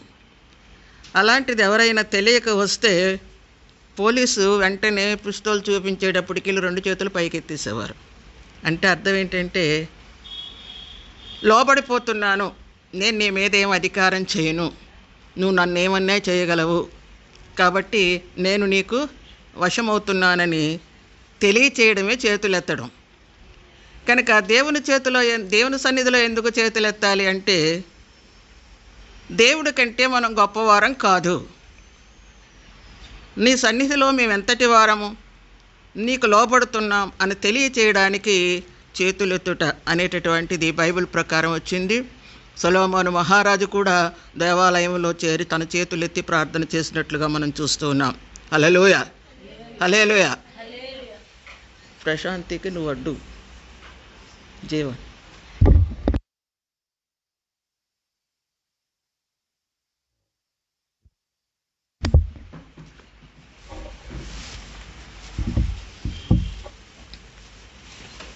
వాక్య భాగంలోకి వెళదాం. ఇంతవరకు భయపడవలసినటువంటి అవసరం లేదనేటటువంటి విషయాన్ని గురించి మనం విన్నాం. ఎందుకు భయపడకూడదు, ఏమిటి మనకున్న దన్ను, దేనిని చూసో ఎగిరెగిరి పడుతున్నారు అంటారు చాలామంది. కొంతమందిని గురించి ఏమి చూసుకుని అలాగ అతిశయిస్తున్నాడు అంటారు మరికొంతమంది. అంటే మనం భయపడకుండా ఉండడానికి, అతిశయించడానికి మనకు వెనకాల ఏదో ఒక దన్ను ఉందన్నమాట. కాబట్టి దేవుని పిల్లలు భయపడకుండా ఉండడానికి ఉన్న దాన్ని ఏంటో దాని గురించి ఈరోజు మనం తెలుసుకుందాం. కీర్తనల గ్రంథం 101వ కీర్తన 1వ వచనం. నేను కృపను గూర్చి న్యాయమును గూర్చి పాడదను. చాలండి. చిన్న ప్రార్థన. స్తుతికి పాత్రుడైన దేవా, నీకు స్తుతులు చెల్లిస్తున్నాను తండ్రి. ఇంతవరకు తండ్రి నీ దాసుని ద్వారా మీరు మాకు ఇచ్చిన వర్తమానం కొరకు నీకు స్తుతులు. ఈ భయంకరమైనటువంటి దినాలలో, వ్యాధులు, బాధలు, సమస్యలు, మనుషులను తరుముతున్న దినాలలో మేము భయపడవలసిన పని లేదని మీరు మాకు తెలియజేసినందుకు స్తుతులు. ఈ వాక్యంలో నుంచి మరలా మీరు మాతో మాట్లాడి తండ్రి మా యొక్క ధైర్యాన్ని స్థిరపరచమని యేసు నామములో అడుగుతున్నాను తండ్రి, ఆమేన్. భక్తుడు ఇక్కడ అంటున్నాడు, దావీదు భక్తుడు చాలా మంచి కవి, ఏదైనా రాయగలడు. ఇందులో చాలా కీర్తనలు తను రాశాడు. తన యొక్క జీవిత చరిత్ర అంతా పరిశుద్ధ గ్రంథంలో లేదు, కానీ ఎక్కడంటే అక్కడ కూర్చొని సితారా తీసుకుని అప్పటికప్పుడు స్పాట్లో పాట రాయకుండానే మనస్సులోనే రాసుకుని పాట పాడేటటువంటి మహారచయిత దావీదు భక్తుడు. ఇక్కడ అంటున్నాడు, నేను పాటలు పాడతాను, ఏదో ప్రణయ గీతాలు, విషాద గీతాలు, దేశభక్తి గీతాలు, ఇంకేదో కాదు, కానీ నేను పాడతాను, జీవితాంతం పాడుతూనే ఉంటాను. ఏమని, దేని గురించి పాడతాడట? నేను కృపను గూర్చి పాడతాను. భయపడకుండా ఉండడానికి తనకేముందంటే కృప. తల్లిదండ్రులకు ఆఖరి కుమారుడు, తండ్రి అందరికీ కూడా రకరకాలైనటువంటి బాధ్యతలు ఇచ్చి 8వ కుమారుడైనటువంటి తనకి గొర్రెల కాపరిని చేశాడు. అడవిలో గొర్రెలను కాస్తూ ఉన్నప్పుడు ఎలుగుబంట్లు, పులులు, సింహాలు రావడం అనేటటువంటిది తన చరిత్రలో తెలుస్తూ ఉంది. అయితే భయపడవలసినటువంటి ఆ సమయంలో తన గొర్రెలను వదిలేసి సితారా తీసుకుని పాటలు పాడడం తనకొక అలవాటు. అది తన దేవుడు తనకిచ్చిన ధన్యత. అందుకే గొర్రెల కాపర్లో నుంచి, గొర్రెల దొడ్డులో నుంచి సింహాసనం మీదకి వెళ్ళిపోయాడు, రాజు అయిపోయాడు. ఏముంది నాకు, దేని గురించి నేను పాడతాను? నాకు పాడడానికి ఉన్నటువంటి అవకాశం ఒకటే, అది ఆయన కృప. కృపను గూర్చి నేను పాడతాను. I will sing of mercy.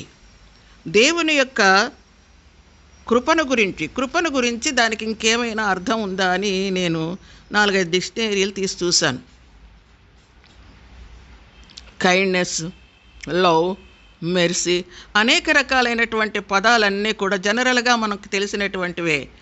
కానీ కృపను అనేటప్పటికి ఏమని అన్నాడంటే లవింగ్ కైండ్నెస్ అన్నాడు. అది ఒక్క డిక్షనరీలో మాత్రమే వ్రాసాడు. కొన్నిట్లో మెర్సీ అన్నాడు, కొన్నిట్లో కైండ్నెస్ అన్నాడు, రకరకాలు చేశాడు. అయితే మరొక డిక్షనరీ ఆక్స్ఫర్డ్ దాంట్లోకి వెళ్ళేటప్పటికి అంటున్నాడు లవింగ్ కైండ్నెస్. కృప అనేటటువంటిది సామాన్యమైనది కాదు. ప్రేమిస్తాం, కరుణిస్తాం, దయ చూపిస్తాం, అనేక రకాలైనటువంటివి మనిషి హృదయంలో నుంచి ఎదుటివారి జీవితాల్లోకి ప్రసరిస్తూ ఉంటాయి. అయితే మానవుడు చూపించలేనిదేంటి? మనిషి యొక్క ప్రతి అవసరతో తీర్చగలిగినది ప్రేమతో తీర్చగలమా? దయతో తీర్చగలమా? వాత్సల్యతతో తీర్చగలమా? తీర్చగల సమర్థుడెవరు?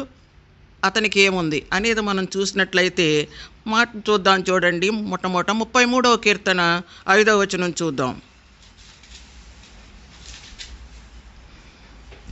ఆయన నీతిని న్యాయమును ప్రేమించుచున్నాడు. 33వ కీర్తన 5వ వచనం. ఆయన నీతిని న్యాయమును ప్రేమించుచున్నాడు. లోకం యెహోవా కృపతో నిండి ఉన్నది. లోకమంతా కూడా కులమత భేదాలు లేకోకుండా, ఒక భారతదేశం, ఒక ఇంగ్లాండ్ దేశం, ఒక అమెరికా దేశం, ఒక ఆస్ట్రేలియా దేశం అని కాదు, యావత్ వరల్డ్, ప్రపంచం అంతా కూడా దేవుని కృపచేత నిండి ఉన్నది. లేదంటే ఈనాడో నాశనం అయిపోయిండేది. మరొక మాట 119వ కీర్తన 64వ వచనంలో కూడా చూద్దాం.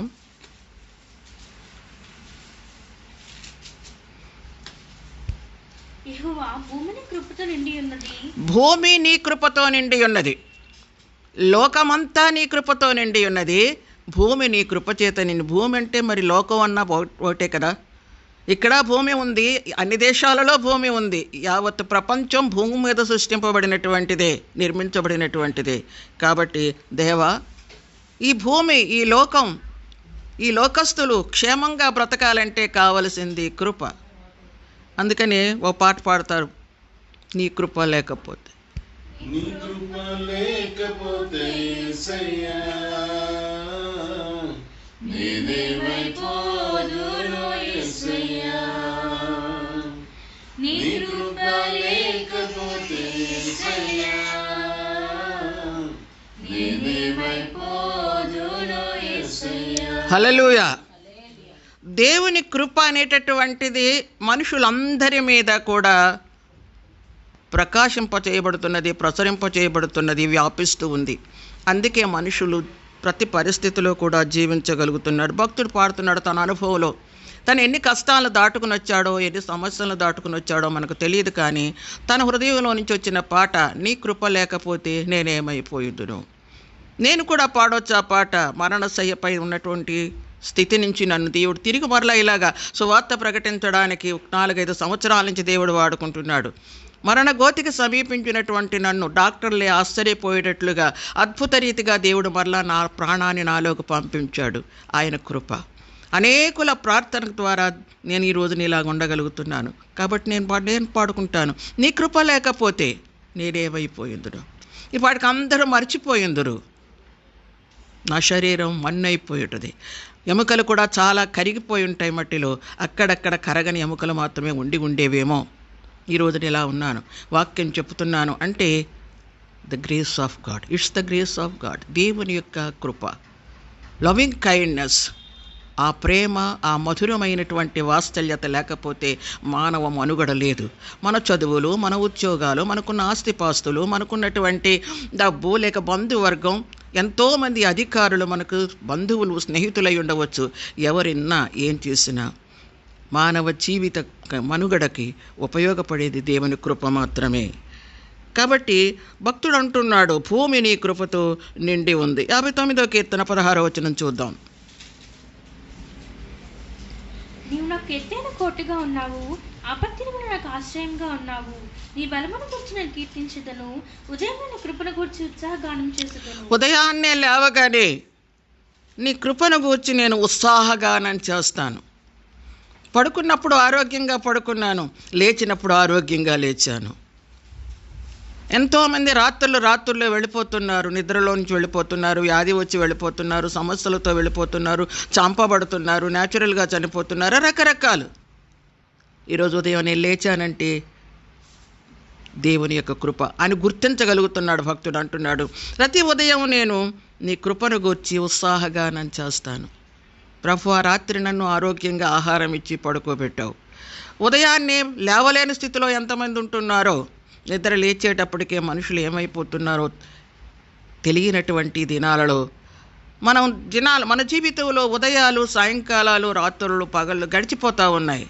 ఒకదాని వెనక ఒకటి వస్తున్నాయి, వెళ్ళిపోతున్నాయి. మనం ఉంటూ ఉన్నాం. మన ఆయుష్కాలం పెరుగుతూ ఉంది, మనం ఇంకా సజీవులంగా ఉన్నాం. భవిష్యత్తుని గురించి అనేక ఆలోచనలు చేస్తూ ఉన్నాం. ఇప్పుడు క్రొత్తగా వివాహమైనటువంటి వారు వాళ్ళ భవిష్యత్తుని గురించి చాలా మేడలు కడతారు, ఊహాగానాలు చేస్తూ ఉంటారు. వృద్ధులు ఉంటారు, వాళ్ళ యొక్క భవిష్యత్తు గురించి, వాళ్ళ కుటుంబాన్ని గురించి అనేక కలలు కంటారు. వీటన్నిటికీ నెరవేర్పులోకి తీసుకొచ్చేది దేవుని కృప మాత్రమే. అందుకని ఉదయాన్నే లేవగానే నీ కృపను గురించి నేను ఉత్సాహగానం చేస్తాను. నేను ఏదో తలంచుకుని నాకున్నదంతా అలాగే ఉంది, ఎవరు దొంగిలించలేదు, దొంగ రాలేదు, పట్టుకెళ్ళిపోలేదు అని కాదు. నీ కృప పడుకోబెట్టింది, లేవనెత్తింది అనేటటువంటి సత్యాన్ని గుర్తించగలిగిన మనుష్యుడు ఎవరైనా ఉంటే వాళ్ళు దేవుని స్తుతిస్తారు. దేవా, నీకు స్తోత్రం, నన్ను ఆరోగ్యవంతునిగా లేపావు. నేను నడవగలుగుతున్నాను, నేను పని చేయగలుగుతున్నాను, సమస్తము చేయగలుగుతున్నానంటే it is only the grace of God. దేవుని కృపను తలంచుకుంటూ మనం ముందుకు వెళ్ళాలి. ఈ కృపను గురించి కొన్ని విషయాలు మనం నేర్చుకుందాం. చూడండి, 36వ కీర్తన 7వ వచనం. దేవా, నీ కృప ఎంతో అమూల్యమైనది. కృప అంటే అమూల్యమైనటువంటిది. బంగారానికి వెల ఉంది, వెండికి వెల ఉంది, రకరకాలైనటువంటి వస్తువులు కనిపెట్టబడతా ఉన్నాయి. ఇదిగో ఇప్పుడు ప్రాణాలకి దక్కించేటటువంటి ఔషధం కరోనా కొరకు కనిపెట్టబడుతుంది, దానికి వెల నిర్ణయిస్తున్నారు. ప్రపంచంలో ప్రతిదానికి వెల కడుతున్నారు, కానీ వెల కట్టలేనటువంటిది దేవుని కృప. హల్లెలూయా, హల్లెలూయా. అమూల్యమైనది దేవుని కృప, సామాన్యమైనది కాదు. ఇంత ఖరీదు ఉంటుంది, ఇంత పెట్టొచ్చు అని నువ్వు నిర్ణయించడానికి నీ మేధస్సు చాలదు, నీ జ్ఞానం చాలదు. భక్తుడు అంటున్నాడు, దేవా, నీ కృపకు నేను ఎంత విలువ కట్టగలను? నా జీవితాన్ని తలంచుకుంటే గొర్రెల దొడ్డులో నుంచి తీసుకొచ్చే సింహాసనం మీద కూర్చోబెట్టావు. గొర్రెలను కాసే దుడ్డు కర్రకు బదులు నా చేతిలో సింహాసనం మీద ఉండే రాజుకుండేటటువంటి శాసనాన్ని నా చేతిలో పెట్టావు. సింహాల మధ్య, వెలుగుబంట్ల మధ్య గొర్రెలను కాసేటటువంటి నేను, ఈరోజు నన్ను కాసేవాళ్ళు బోళ్ళు మంది, నాకు అనేక మంది సైనికులు, సైన్యాధిపతులు. ఇంతగా చేశావు, నేను ఎలా నీ కృపను వివరించగలను? నీ కృపను వివరించడానికి నాకు భాష ఏది? కాబట్టి అంటున్నాడు, నీ కృప అమూల్యమైనది. 63వ కీర్తన 3వ వచనం చూద్దాం. నేను చాలా త్వరగా ముగిస్తాను, కొంచెం మాటలే చెప్పి. ఉత్తమం, శ్రేష్టమైనది కృప. ప్రపంచంలో చాలా శ్రేష్టమైనటువంటి ఉన్నాయి, విలువైనటువంటి ఉన్నాయి, అందమైనటువంటివి ఉన్నాయి, మంచిది అని చెప్పగలిగిన మంచి దేశాలు ఉన్నాయి, మంచి రాష్ట్రాలు ఉన్నాయి, మంచి మనుషులు ఉన్నారు, మంచి వస్తువులు, మంచి పానీయాలు, సమస్తం మంచి మంచి మంచి మంచి. కానీ అన్నిటికంటే కూడా ఉత్తమమైనది దేవుని కృప. ఆ కృప నీకుంటే నీ చేతిలోకి వచ్చినది చెడ్డదైనది మంచిదిగా మారిపోతుంది. ఆ కృప నీకుంటే అది ఖడ్గమైనా సరే అది సులువైనటువంటి ఒక సాధనంగా మార్చబడుతుంది. శత్రువులను సహితం మిత్రులుగా చేయగలిగినటువంటిది దేవుని కృప. హల్లెలూయా, హల్లెలూయా. గాఢాంధకారపు లోయలలో సంచరించిన నేను ఏ అపాయానికి భయపడిన కారణం ఏంటంటే నా జీవితకాలం అంతా ఆయన కృపాక్షేమాలు నా వెంట ఉంటాయి. కృప సామాన్యమైనది కాదు. మనం కోరుకోవలసింది కృపను మాత్రమే. నాకేం కావాలి అని ఒకవేళ ప్రభు అడిగితే, మీకేం కావాలి అని ప్రభు అడిగితే, నీ కృప చాలు, నీ కృపయే చాలును నాకు నా జీవితాంతము, వేరే ఆశ లేదు, నీవేనాశ్రయం. హల్లెలూయా, హల్లెలూయా. నీ కృప నాకు చాలు. మంచి యవ్వనములో జిల్లాలు దాటుకొని కృష్ణా జిల్లా నుంచి శ్రీకాకుళం జిల్లాకు నేను వచ్చాను. భయంకరమైనటువంటి నక్సలైట్ యాజిటేషన్ అత్యధికంగా ఉన్నటువంటి దినాలు. టెక్కలిలో నాకు అపాయింట్మెంట్ ట్రాన్స్ఫర్ అయ్యి వచ్చాను. అక్కడ ఉన్నటువంటి ఇంట్లో మేడ మీద గదిలో ఉండేదాన్ని, ఒంటరిగా అవివాహితురాల్ని, యవన కాలంలో ఉన్నాను. ఆ యొక్క వీధిలో టంకాల వారి వీధి అని దానికి పేరు. ఆ వీధిలో నుంచి నక్సలైట్స్ హత్యలు చేసి రక్తం చేతులతో ఒక్కొక్కసారి ఆ తలలు పట్టుకొని ఉరకల పరుకలు వేస్తూ పాటలు పాడుకుంటూ వెళ్ళిపోయేవారు. ఆ వీధిలో గదిలో ఒక్కదాన్ని, నా ప్రక్క గదిలో మరొక ఫ్యామిలీ ఉంది. నేను పాడుకునేదాన్ని, ప్రభువా నీ కృప ఉంటే చాలు. వాళ్ళు పైకి రావాలి అంటే మేము మేడ మీద మొట్టమొదట మెట్ల గది దాటితే మెట్లెక్కితే నాదే ఫస్ట్ రూమ్, తర్వాత ఇంకొక ఫ్యామిలీ. వాళ్ళు దాక్కోవాలని ఒకవేళ ఎవరైనా తరుముతుంటే వస్తే, ఈ మెట్ల గదిలోకి వస్తే, పైకి వస్తే ఫస్ట్ రూమ్ నాదే. అందుకే నీవే నా ఆశ్రయం. లేచి నడుస్తూ గదిలో ఒంటరిగా పాటలు పాడుకుంటూ ఉండేదాన్ని. అర్ధరాత్రి కానివ్వండి, తెల్లవారుజాము కానివ్వండి, వాళ్ళ స్వరం వినేటప్పుడు ఆ టైంకి నేను లేచి నడుచుకుంటూ పాటలు పాడుకుంటూ ప్రార్థన చేసుకుంటూ ఉండేదాన్ని. దేవుని కృప అమూల్యమైనది, ఉత్తమమైనది. 136వ కీర్తన 1వ వచనం చూద్దాం.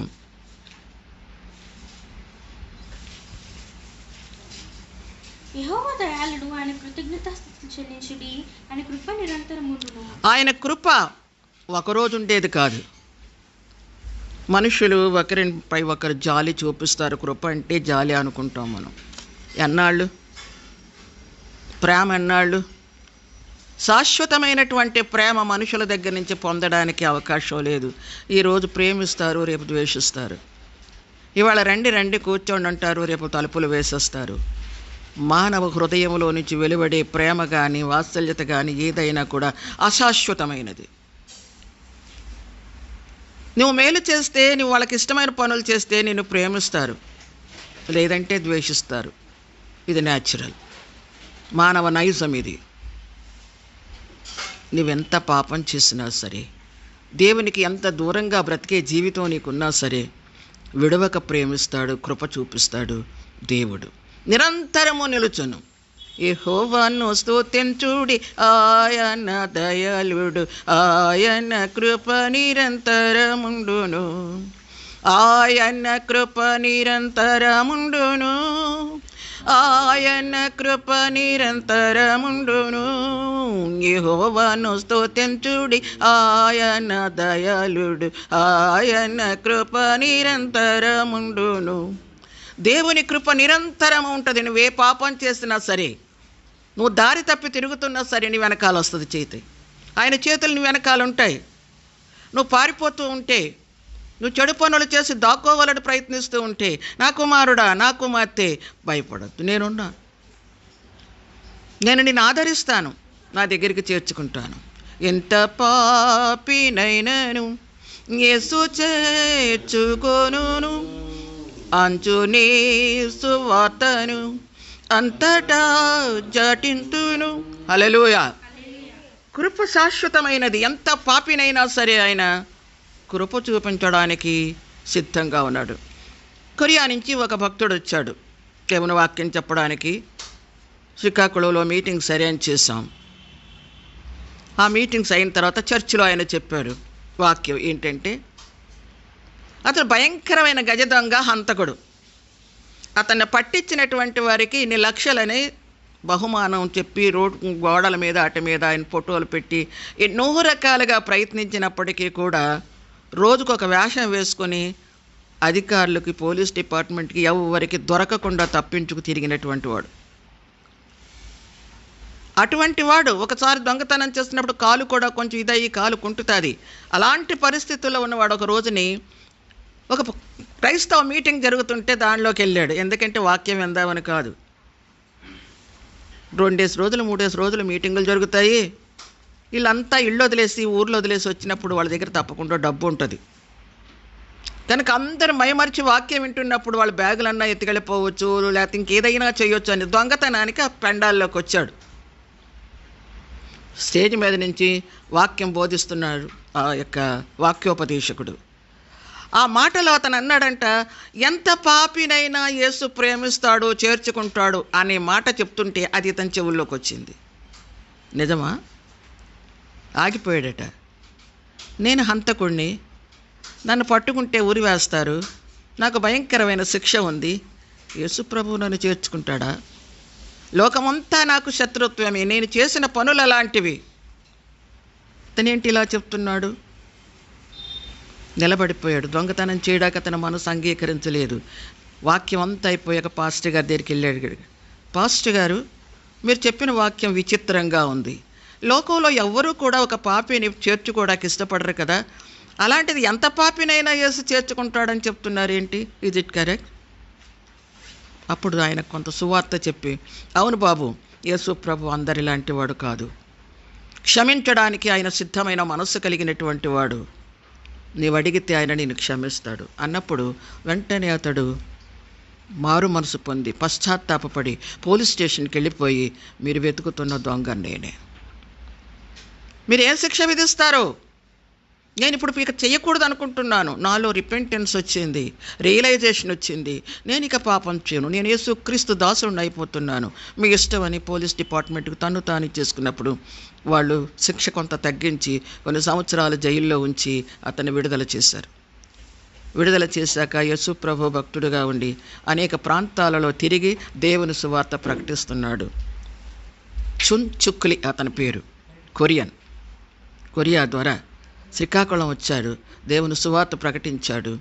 హాస్టల్లో అప్పుడు రన్ చేసేవాళ్ళం, WME హాస్టల్కి వచ్చారు. ఆ కుంటు కాలుతోనే హాస్టల్ పిల్లలందరూ పెట్టెలు తెరిచి చూసి వాళ్ళు భోజనం చేస్తుంటే వాళ్ళ దగ్గరికి వెళ్ళి వాళ్ళ భోజనం తిని ఎంతో హ్యాపీగా.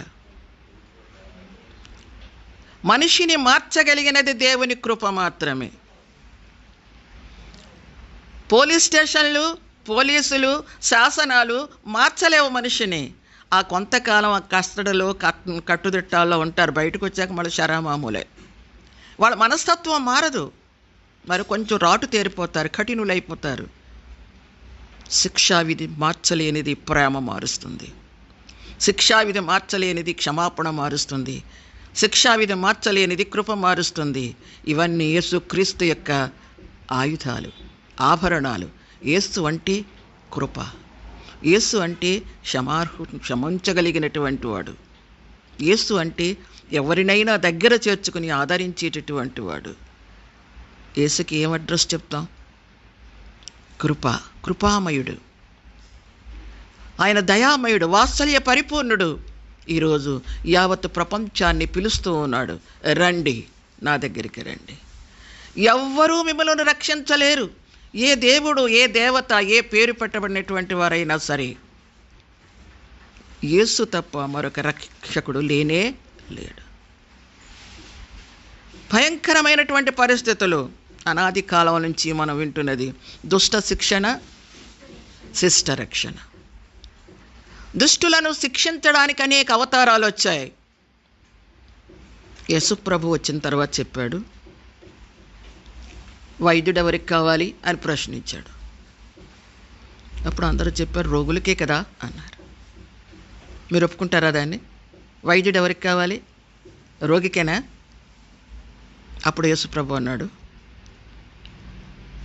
నీతిమంతుడి కొరకు ఒకళ్ళు జన్మించి ఏదో మహత్కార్యాలు చేయవలసిన అవసరం లేదు, వాడు ఎలాగో నీతిమంతుడే కదా, ఎలాగో స్వర్గానికి వెళ్తాడు. నేను పాపులను వెతికి రక్షించడానికి వచ్చాను, దుష్టులను శిక్షించడానికి కాదు, దుష్టులను సన్మార్గంలో నడిపించడానికి నేను వచ్చాను. వారి కోసం నా ప్రాణం త్యాగం చేసి నా రక్తాన్ని చిందించి వారిలో మారు మనసు కలిగ చేయడానికి నేను వచ్చాను. That is the secret of Christ birth. ఆయన ఎందుకు వచ్చాడు ఈ లోకంలోకి, ఎందుకు పుట్టాడు? ఒక మతాన్ని స్థాపించడానికి ఆయన రాలేదు. ప్రజలను విభాగాలు చేసి మీరు ఈ మతం, ఈ మతం, ఈ మతం అని చెప్పడానికి ఆయన రాలేదు. దుష్ట శిక్షణ అనే దానిని కట్ చేసేసి దాని రూపుమాపి వారిని రక్షించడానికి నేను వచ్చాను. అందుకే పాడతారు, ఎంత పాపినైనను యేసు చేర్చుకొనును. పాపం లేని మనుషులు ఒకరిలో తప్పనిసరిగా ఏదో ఒక లోపం ఉంటుంది. బైబిల్ చెప్తుంది, లేడు ఒక్కడునో నీతిమంతుడు లేడు. అందరూ పాపం చేస్తున్నారు, ఏదో ఒక మాటలోనో చూపులోనో చూపు ద్వారా చేసే పాపం మనుషులకు తెలియదు, ఆలోచనల ద్వారా చేసే పాపం మనుషులకు తెలియదు. కొడితే, నరికితే, ఇంకేదేదో చేస్తే అందరికీ కనపడుతుంది, వాడు దోషం అంటాం.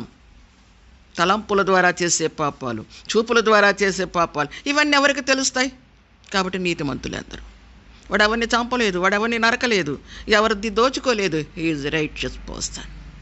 నో చెప్తుంది, లేడు ఒక్కడును నీతిమంతుడు లేడు. అందరూ పాపం చేసి దేవుడు అనుగ్రహించు మహిమను పొందలేకపోతున్నారు. కాబట్టి అందరిని దేవుని దగ్గరికి నడిపించడానికే నేను వచ్చాను. నా రక్తాన్ని చిందించి, నా రక్తంతో వారిని శుద్ధి చేసి, వారు దేవుని దగ్గరకు వచ్చి ప్రభువా, తండ్రి అని పిలవడానికి యోగ్యులుగా చేయడానికి నేను వచ్చాను అని ఆ కృపను గురించి అక్కడ చెప్తున్నట్లుగా మనం చూస్తున్నాం. ఈ కృప నిరంతరము నిలుస్తుంది. ఎఫెసీలకు రాసిన పత్రిక 2వ అధ్యాయం 5వ వచనం. మరొక 3 మాటలు చెప్పి నేను ముగించేస్తాను. అయినను దేవుడు కరుణ సంపన్నుడై ఉండి మనము మన అపరాధముల చేత చచ్చిన వారమే ఉండినప్పుడు సైతాను మన ఎడల చూపి తన మహాప్రేమ చేత మనల్ని క్రీస్తుతో కూడా బ్రతికించెను. కృప చేత మీరు రక్షింపబడి ఉన్నారు. కృప చేత రక్షణ. క్రైస్తవుడికి కావలసింది రక్షణ. రక్షక భటులు ఉన్నారు, పోలీస్ డిపార్ట్మెంట్. శరీర సంబంధమైనటువంటి అపాయాల నుంచి, శోధనల నుంచి వాళ్ళు రక్షిస్తారు కనుక రక్షక దళం. రక్షకుడు, పోలీసు వాడు అంటే రక్షకుడు, భటుడు, రక్షక భటుడు. కానీ ప్రభు అయినటువంటి యేసుక్రీస్తు వారు రక్షణకర్త. ఏమి రక్షణిస్తాడు? దొంగ నుంచి కాపాడుతాడు పోలీసు, ఇంకా ఏదో అపాయం నుంచి నేను తప్పిస్తాడు. కానీ నిత్య నరకాగ్ని జ్వాలల నుంచి రక్షించేవాడు లోకంలో ఎవరూ లేరు, మనుషులు ఎవ్వరూ లేరు. ఆయన అడుగుతాడు యెషయా గ్రంథంలో, ఎవరైనా ఉంటే నాకు చెప్పండి సవాల్ అన్నాడు. నా వంటి వాడెవరూ లేరు. నన్ను ఎవరితో పోలుస్తారు? నన్ను ఎవరికి సాటి చేస్తారు? ఐఎమ్ ఎలోన్, నేనొక్కడిని. యావత్ ప్రపంచంలో అనేక ధర్మశాస్త్రాలు, గ్రంథాలు తీసి చదవండి మీరు, వాటిల్లో కూడా యేసుని గురించి ఉంది. ఋగ్వేదంలో ఉందని చెప్పి ఆ వేదంలో ఉన్న శ్లోకాన్ని తీసి రాశాడు ఒక భక్తుడు. పాప పరిహారం రక్త పురోక్షణం అవశ్యకం, తత్రక్తం పరమాత్మైన పుణ్యదాన బలియాగం. ఋగ్వేదంలో ఉంది ఇది. పాపం పోవాలి అంటే రక్త ప్రోక్షణ కావాలి. తత్రక్తం, ఆ రక్తము మేకలది, గొర్రెలది, ఇంకేదేదో తీసుకెళ్ళి ఏదో బండ దగ్గర వాటిని నరికేస్తే ఆ రక్తం ద్వారా మనుషుల పాపం పోదు. నేను అడుగుతాను ఒకటి, అన్ని జన్మల కన్నా మానవ జన్మ ఉత్కృష్టమైనది. ఉత్కృష్టమైన మానవ జన్మను రక్షించడానికి నీచమైనటువంటి పశువులలో నుంచి, గొర్రెల్లో నుంచి, మేకల్లో నుంచి రక్షణ వస్తుందా? అవి నీకంటే తక్కువ కదా. వాటన్నిటి మీద దేవుడు నీకు అధికారం ఇచ్చాడు కదా. కాబట్టి దేవుని పిల్లలమైనటువంటి మనం గ్రహించాల్సింది, రక్షణ ఇచ్చుట ఎక్కడ ఉంది? ఎవరు రక్షించగలరు? క్రీస్తు రక్తము మాత్రమే. పాప పరిహారార్థం రక్త ప్రోక్షణం అవశ్యకం చెప్తున్న ఈ శ్లోకాలు. నీ పాపం పోవాలంటే రక్తం చిందింపబడాలి. తత్రక్తం, ఆ రక్తం ఎవరిది అంటే పుణ్యదాన బలియాగం. పరమేశ్వరు, దేవుడే, ప్రభువే పుణ్యదాన బలియాగం, పుణ్యంగా బలియాగం చేసుకొని ఇవ్వాలి. అనేక అవతారాలు మనం చూసాం, మహానుభావులను చూసాం. ఎవరిచ్చారు రక్తాన్ని? ఎవరు పుణ్యాత్ములు? అందరూ యుద్ధాలు చేసి, రకరకాలైన పరిస్థితులు చేసి, రక్తాన్ని చిందించి ప్రాణాలు పోగొట్టుకున్న వారే. కానీ మనుష్యుల కొరకు పవిత్ర రక్తాన్ని చిందించిన వారేరి వేదం చెప్తా ఉంది. బైబిల్ కంటే ముందు సృష్టింపబడినటువంటిది. తత్రక్తం పరమాత్మైన పుణ్యదాన బలియాగం. దేవుడే రక్తం ఇవ్వాలి, దానంగా ఇవ్వాలా? రక్త ప్రోక్షణ లేనిదే సర్వపాప పరిహారం రక్త ప్రోక్షణం అవశ్యకం. రక్షింపబడాలి అంటే, పాప విమోచన కావాలంటే, స్వర్గలోకానికి వెళ్ళాలంటే నువ్వు పవిత్రుడు అవ్వాలి. దానికి రక్త ప్రోక్షణ అవసరమని వేదం చెప్తుంది. దానికి దేవుడే, పరమాత్ముడే వచ్చి రక్తాన్ని చిందించాలి, పుణ్యదానంగా ఇవ్వాలి. అది యేసుక్రీస్తులో నెరవేరింది. ఏ అవతార పురుషుడైనా సరే మనం ఎరిగిన వారు, ఎరగని వారు చాలామంది ఉండొచ్చు అవతార పురుషులు. మనం తెలిసి మనకు అనేక మంది అవతార పురుషులు తెలిసి ఉండవచ్చు. ఎవరు పవిత్రులు, ఎవరు చిందించాలి? పరమాత్మనే, దేవుడే పుణ్యదాన బలియాగం పుణ్యంగా ఆ రక్తాన్ని చిందించాలి. కనుక యేసుక్రీస్తు అటువంటి పుణ్యదానాన్ని చేశాడు కాబట్టి ఆయన కృపామయుడు, రక్షణ ఇచ్చాడు మనకి. ఈ లోకం నుంచి మనల్ని తీసుకుని వెళ్ళి నరకాగ్ని జ్వాలలలో పడకుండా రక్షించగలిగినది యేసుక్రీస్తు నామము మాత్రమే. కనుక ఆ విషయాన్ని మనం ఇక్కడ చదివామన్నమాట. సరే, ఈ యొక్క కృప ఎక్కడ దొరుకుతుంది అనే మాట ఎవరికి దొరుకుతుంది? 2 మాటలు రిఫరెన్స్లు చెప్పి నేను ముగించేస్తాను. ఈ కృప ఎక్కడ దొరుకుతుంది చూద్దాం. కీర్తనల గ్రంథం 130వ కీర్తన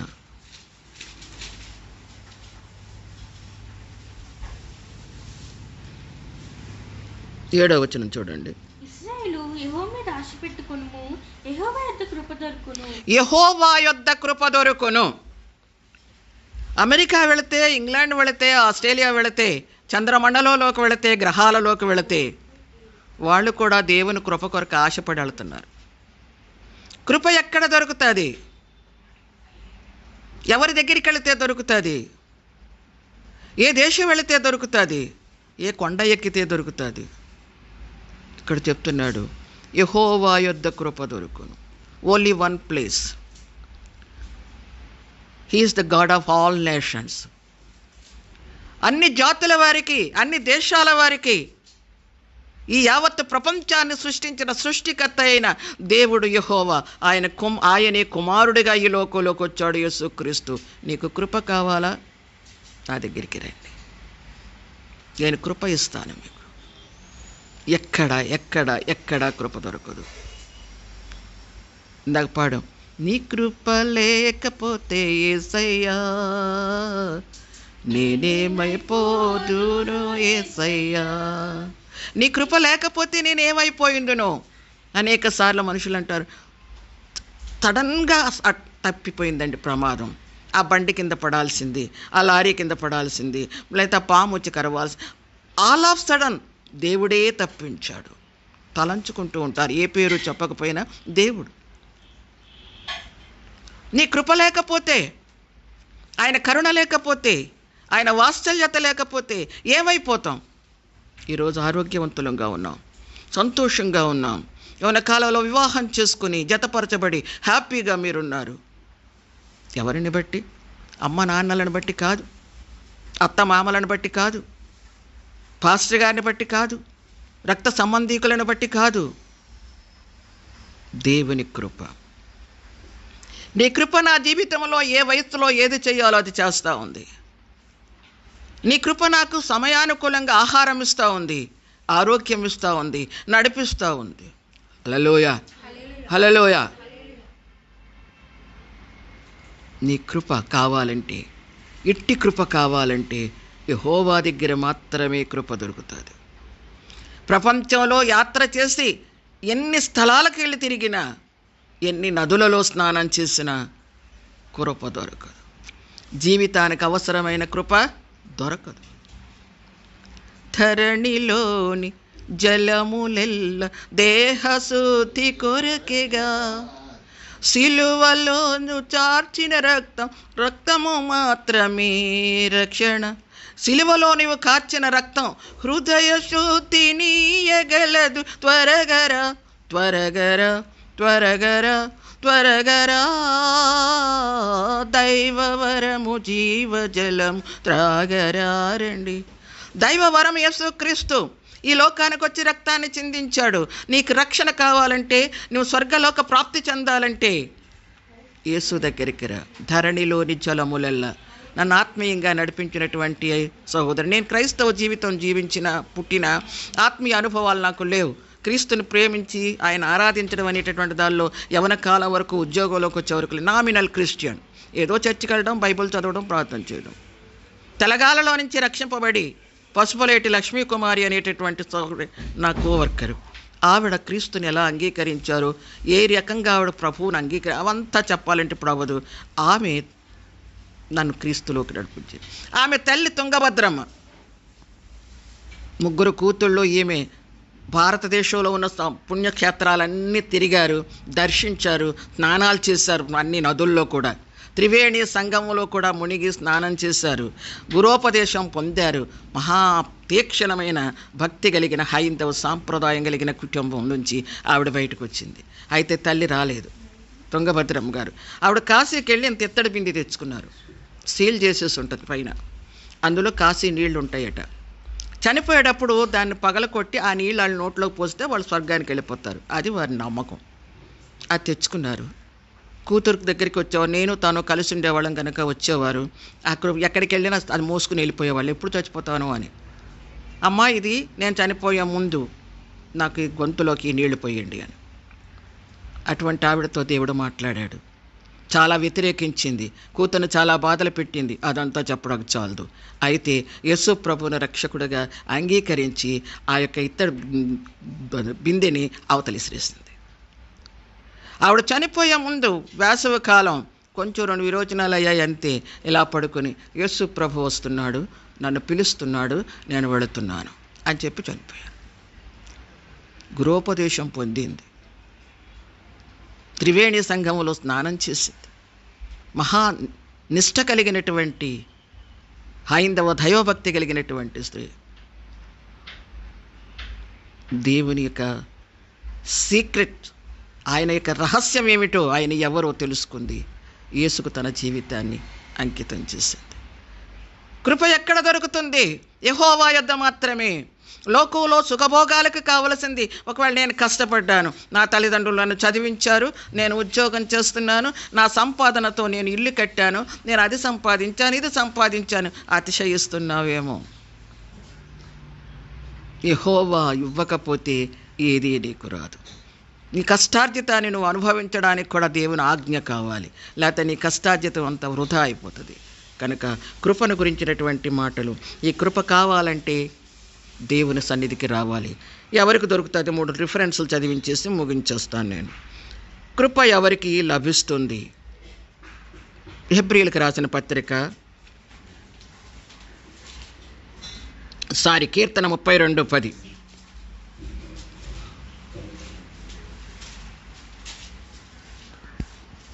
భక్తిహీనులకు అనేక వేదనలు కలుగుచున్నవి, యెహోవా యందు నమ్మిక ఉంచి వారిని కృప ఆవరించి. యెహోవా యందు నమ్మిక. మీరేం చేయాలి? కృప కావాలంటే 100 కొబ్బరికాయలు తీసుకెళ్ళి కొట్టక్కర్లేదు, మాటి మాటికి ఉపవాసాన్ని ప్రతిష్ఠించుకోక్కర్లేదు, నమ్మకవచ్చు. నీవు నిజ రక్షకుడవు, ఈ లోకానికి మరలా రాబోతున్న రాజువు, నమ్మిక మాత్రం ఉంచు. ఏం చెయ్యాలి? ఏమి చేస్తే దేవుని కృప మీకు వస్తుంది? మీ భవిష్యత్ జీవితం, మీ కుటుంబ జీవితం సంతోషంగా, సమాధానంగా, ఆరోగ్యకరంగా, ఆశీర్వాదకరంగా ఉండాలి. ఏమి చెయ్యాలి? బిలీవ్ ఇన్ మీ అంటున్నాడు దేవుడు. నమ్మిక ఉంచు. నువ్వేం చెయ్యక్కర్లా, నువ్వే తీసుకొచ్చేసి నీ డబ్బంతా నా దగ్గర దారపోయక్కర్లా, నువ్వు ఏదేదో చెయ్యక్కర్లా. యెరూషలేము, బెత్లెహేము వెళ్ళిపోయి రావాలి, పుణ్యక్షేత్రాలను దర్శించి రావాల్సిన అవసరం లేదు. Believe me. ఎంత తేలికైన మార్గం చెప్పాడు దేవుడు. నా కృప నీకు కావాలా? నేను ఆ కృప ఇవ్వగలిగిన వాడినని నమ్ము, నన్ను చాలు. That's enough. నమ్మిక మాత్రమే, నమ్మితే చాలు. అందుకే యేసయ్య తన శిష్యులకు, తనను అనుసరించేటటువంటి వారికి, లేక మాకు పెట్టిన పేరేమంటే బిలీవర్స్. క్రిస్టియన్స్ అనే పేరు దేవుడు పెట్టలేదండి. యేసయ్య పట్ల మీరు క్రైస్తవులు అనబడతారని బైబిల్లో ఎక్కడా లేదు. బిలీవర్స్ ఎవరు? మీరు నమ్మినవారు, యేసుని నమ్మినవారు. మరి క్రైస్తవుల పేరు ఎలాగొచ్చింది అంటే, పురాతన కాలంలో శరత్ సాహిత్యం రచింపబడుతున్నటువంటి ఆ దినాలలో, ఆ సంవత్సరాలు నాకు గుర్తులేవు, అప్పుడు అనేక మంది క్రైస్తవులను చూసి వాళ్ళని అసహ్యించుకుని, వాళ్ళను దూరంగా పెట్టి, వాళ్ళని బాధలు పెడుతూ వాళ్ళని అనేవారట, వీరు క్రీస్తులు అనేవారట. మొదటి పేరు ఏంటది? క్రీస్తులు. ఆ క్రీస్తులు అయిపోయిన తర్వాత కోపం పట్టలేక ఏమని పిలిచేవారట? కెరస్తా అనేవాళ్ళు అని పిలిచేవారట. ఏంటండి క్రైస్తవులకు వచ్చిన పేరేంటి? కెరస్తా అనేవాళ్ళు. క్రీస్తులు కెరస్తా అనేవాళ్ళు. ఇది లోకం పెట్టిన పేరు. పరిశుద్ధ గ్రంథంలో చూస్తే మొట్టమొదట అంత్యకైలో యేసు ప్రభువును నమ్మినటువంటి విశ్వాసులని క్రైస్తవులు అన్నారని చెప్పేసి వ్రాయబడి ఉంటుంది. నేను ఆ రిఫరెన్స్లను చదివిస్తే టైం చాలదు కనుక నేను ముగించేస్తున్నాను. కనుక క్రైస్తవులు అనే పేరు మనుషులు పెట్టారు, కానీ యేసు ప్రభువు పెట్టింది బిలీవర్స్, విశ్వాసులు. నువ్వు ఏ కులంలో నుంచి బయటికి రా, నువ్వు ఏ అనుభవంలో నుంచి బయటికి రా, హూ ఆర్ యూ? ఇతను ఎవరండి అంటే పాస్ గారంట మా చర్చ్ బిలీవర్స్ అంటారు. ఏమని చెప్తారు? మా చర్చ్ బిలీవర్స్. వీళ్ళు పలానా డాక్టర్ గారి పిల్లలు, లేకపోతే పలానా డాక్టర్ గారు అల్లుడు, లేకపోతే పలానా ఇంజనీర్ గారు అని చెప్పరు. అదే మా చర్చ్ బిలీవర్స్. యేసు ప్రభు ఏమంటాడు? నా బిలీవర్స్. విశ్వాసులు అనే పేరు పెట్టాడంతే. అందుకని విశ్వసించిన వారందరికీ కృప అనుగ్రహించబడుతుంది. రోమీయులకు రాసిన పత్రిక 10వ అధ్యాయం 12-13.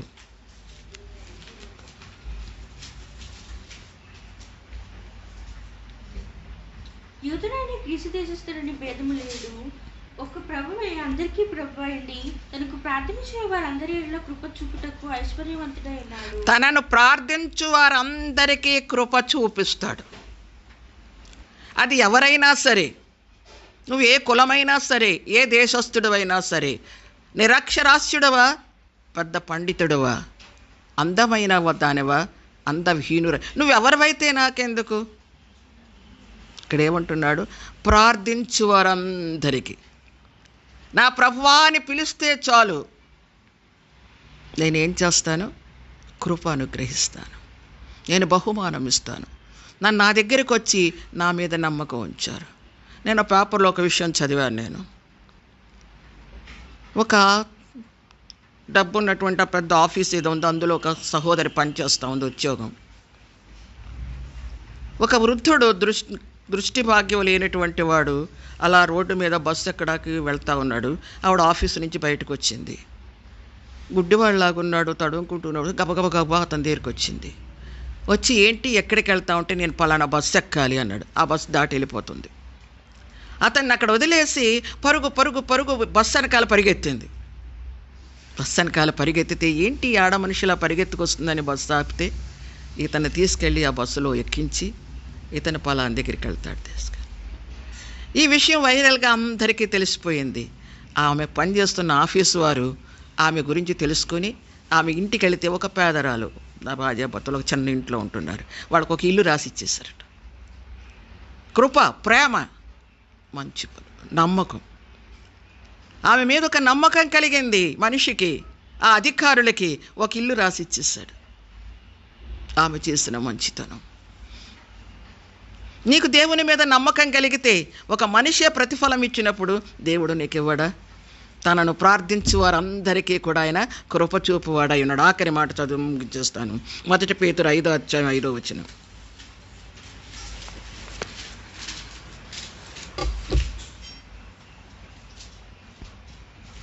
చిన్నలారా, మీరు పెద్దలకు లోబడి ఉండుడి. మీరందరూ ఎట్టువారైన దినమనస్సు అనే వస్త్రం ధరించుకొని మిమ్మల్ని అలంకరించుకొనుడి. దేవుడు అలంకారాలను ఎదిరించి దీనులకు కృప అనుగ్రహించు. దీనులకు కృప అనుగ్రహిస్తాడు. నమ్మిన వారికి ఇస్తాడు, ప్రార్థించే వారికి ఇస్తాడు. నేర్చుకోండి, 3 విషయాలు గుర్తుపెట్టుకోండి. ఎవరికి ఆయన కృప? ఆయన యందు నమ్మిక కావాలి. రెండవది ఆయన ప్రార్థించే అలవాటు, స్వభావము, విశ్వాసము కావాలి. మూడవది దీనులుగా ఉండాలి. నీకు ఎంత ఉన్నా సరే, ఎంత ఐశ్వర్యవంతుడువైనా, ఎంత ఐశ్వర్యవంతురాలువైనా, ఉద్యోగస్తురాలువైనా, అందచందాలు లేకున్నా, ఏమున్నా సరే, వెండి బంగారాలున్నా, అందచందాలు ఎన్నో ఉన్నా, వేసులేనిది అది సున్నా అని ఒక పాట ఉంది. అవన్నీ సున్నాలే. పక్కన ఒకటి యేసు అనేది ఉంటే ఆ సున్నాలకి వాల్యూ వస్తుంది. కాబట్టి దీనత్వం, తను తాను తగ్గించుకునే స్వభావం. యేసు ప్రభు చెప్తాడు, తీయక్కలేదు, మత్తయి సువార్త 11వ అధ్యాయంలో, నేను దీనుడను, దీన మనస్సు గలవాడను, నా దగ్గర అది నేర్చుకోండి అన్నాడు. గర్వం అనేది ఆయనకి ఇష్టం లేదు, అతిశయం అనేది ఆయనకి ఇష్టం లేదు. మనం అతిశయించడానికి దేన్ని చూసి అతిశయించాలి? ఈ క్షణం మాట్లాడుతున్నాను, మరో క్షణం నాది కాదు, నేను దేన్ని బట్టి అతిశయిస్తాను? అతిశయించడానికి కారణభూతుడు ఒక్కడే. దీనులంగా ప్రభువా నీవే నా ఆశ్రయం. అందుకే భక్తుడు అంటున్నాడు, దేవుడే నాకాశ్రయం దివ్యమైన దుర్గము మహావినోదుడా పదల అభయం అభయం అభయమేప్పుడు ఆనందమానందమానందమోగా దేవుడే నాకాశ్రయం దివ్యమైన దుర్గము. దుర్గం అంటే రాజులకి అవసరమైనది, కాపాడేది, దాకోడానికి ఉపయోగపడేది కోట. నా దుర్గం ఏది? నాకు 2 అంతస్తులు 3 అంతస్తులు మేడ నాకు ఉండుండొచ్చును గాక. దాని ద్వారా నేను తప్పించబడలేను. కరోనా వ్యాధి గురించి కానీ, క్యాన్సర్ గురించి కానీ, లేకపోతే ఇంకా దేని నుంచి కూడా తప్పించుకోవడానికి నేను దేవుడిని ఆశ్రయించాను అంటున్నాడు భక్తుడు. దేవుడే నాకు ఆశ్రయం, ఆయనే నాకు కొండ కోట, నేను దాగుకునే చోటు నాకు ఆయనే. కాబట్టి అభయము అభయము, ఎప్పుడు ఆనందం ఆనందం. నేను ఆనందిస్తాను, కష్టాలలో ఆనందిస్తాను, సమస్యలలో ఆనందిస్తాను, బాధలలో ఆనందిస్తాను, ప్రతి పరిస్థితిలో ఆనందిస్తాను. ఎందుకంటే నా వెనక ఉన్నటువంటి వాడు నమ్మదగిన. హల్లెలూయా. కాబట్టి దేవుని పిల్లలమైనటువంటి మనం ఇదేనో నేర్చుకున్నది. మనం దేవుణ్ణి ఏం అడగాలి? ప్రభువు చెప్తాడు, మీకేం కావాలో ఆయనకు తెలుసు. మాకు ఒక ఇల్లు ఇవ్వండి ప్రభువా, మాకు బిడ్డలని ఇవ్వండి ప్రభువా, నాకు ప్రమోషన్ ఇవ్వు ప్రభువా, ఇంకా ఏదేదో ఈ వ్యాధి నుంచి మమ్మల్ని తప్పించు ప్రభువా. మనిషి హృదయంలో చాలా పోగులు ఉంటాయి అడగడానికి. ప్రభు అంటున్నాడు, ఇవన్నీ మీకు కావాలనని మీ పరలోకపు తండ్రికి తెలియను. దేవుడు ఆదామును సృష్టించినప్పుడు వివాహితుడిని చేయడానికి తనకేం కావాలో దేవుడికి తెలుసు. అన్ని సృష్టించిన వాటన్నిటి మీద అధికారి, ఒక హోదా ఇచ్చాడు. వాటన్నిటిని పాలించడానికి పశువులనేంటి, వృక్షాలనేంటి, నది సమస్తం మీద ఆధిపత్యం ఇచ్చిన తర్వాత పెళ్లి గురించి ఆలోచించాడు. తండ్రులు కూడా కుమారులకి ఒక హోదా ఇవ్వాలి. ఎలా పోషిస్తాడు, ఎలా బతుకుతాడు, ఏం చేసుకుంటాడు, ఇవన్నీ ఆలోచించి ఇవన్నీ ఏర్పాటైన తర్వాత అప్పుడు పెళ్లి గురించి ఆలోచిస్తారు. మనుషులకే అంత ఆలోచన ఉంటే దేవుడికి ఉండదా? దేవుడు నీ గురించి నా గురించి ఆలోచిస్తున్నాడు. ఆయన దగ్గర పరిపూర్ణమైనటువంటి కృప ఉంది. ఆ కృప చేత మనల్ని ఆయన పోషిస్తున్నాడు, మనకు సమస్తం ఏర్పాటు చేస్తున్నాడు. కనుక ఇదేనా మనం నువ్వేది అడగక్కర్లేదు, నీ కృప నాకు చాలు. ఏముంటే చాలు? ఇందా పాడం, నీ కృపయే చాలును నాకు నా జీవితాంతము, వేరే ఆశ లేదు, నీవే నా ఆశ్రయం. నిన్నే నేను కోరుకుంటున్నాను, నాకు ఇంకేం అక్కర్లేదు. మరొక చిన్న విషయం కూడా చెప్పి నేను ముగిస్తాను. దేవుడు గుర్తు చేస్తున్నాడు. ఒక రాజుగారు ఉన్నారు, చాలా చక్కగా పరిపాలన చేస్తున్నాడు. ప్రజా యొక్క క్షేమమే ఆయనకు సంతోషం. నెలకొకసారి అతడు బాల్కనీలో కూర్చొని తన యొక్క గేటు, పెద్ద గేటు ఉంటుంది, ఆ గేట్ అంతా తీసి విశాలమైన స్థలంలో ప్రజలకు కావలసినటువంటి ఆహార పదార్థాలు, వస్తువులు, వస్త్రాలు అన్నీ కూడా అరేంజ్ చేసేసి ఎవరికి ఏం కావాలో ప్రజలకు తీసుకెళ్ళిపోమని తండోర వేయించేవాడు. ఒక్కొక్క పోగు తరిగిపోతూ ఉంటే మళ్ళా దాన్ని నింపమని బంట్రోతులకి, తన దగ్గర ఉన్న పనివారులకి చెప్పేవాడు. అలా ఆ రోజు సంతర్పణలు, సంతకు వచ్చినట్లుగా మనుషులు సంచులు తీసుకుని వచ్చేసి ఎవరికి ఏది కావాలో అక్కడ ఉన్న వాటిల్లో సంచులు నింపుకుని వెళ్ళిపోయేవారు. ఈయన బాల్కనీలోంచి చూసుకుంటూ ఫిడేలు వాయించుకుంటూ, ఆహా నా ప్రజలు ఎంత సంతోషంగా వెళుతున్నారు, ఈరోజు నా ప్రజలను నేను సంతోషింపచేస్తున్నాను అనుకుని సంబరపడిపోతున్నాడు. ఒక మనుషుడు వచ్చాడు. ఒక్కొక్క పోగు దగ్గరికి, ఒక్కొక్క షాపు దగ్గరికి వెళ్ళి అలా చూస్తున్నాడట.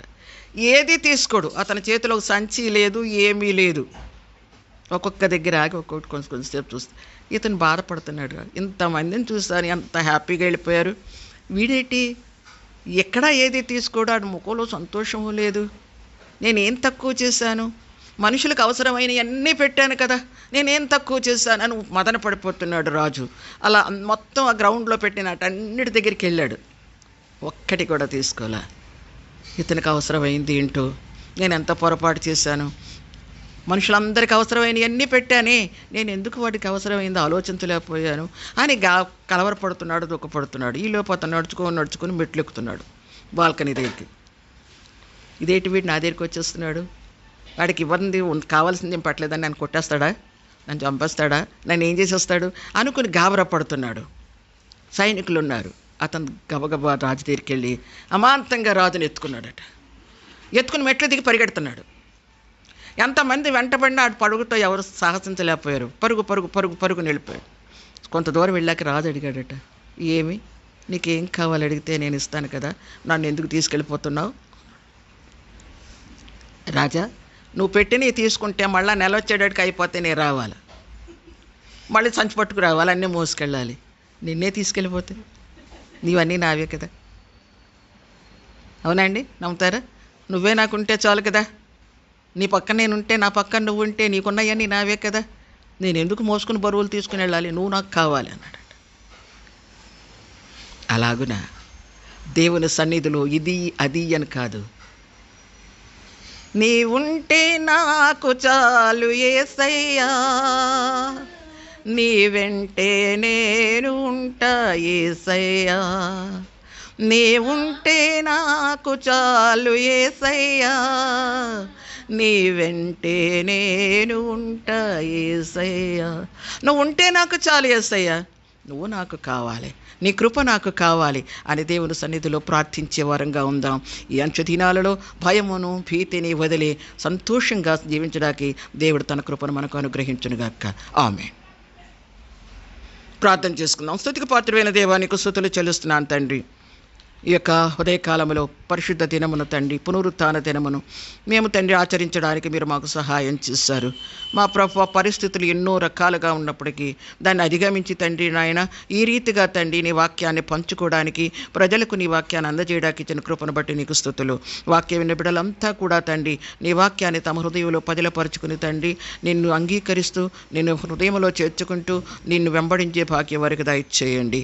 ప్రతి ఒక్క కుటుంబాన్ని దీవించండి, ప్రతి విశ్వాసిపై కృప కుమ్మరించండి, మీరు మహిమ పొందండి. యేసు నామములో అడుగుచున్నాను తండ్రి, ఆమేన్.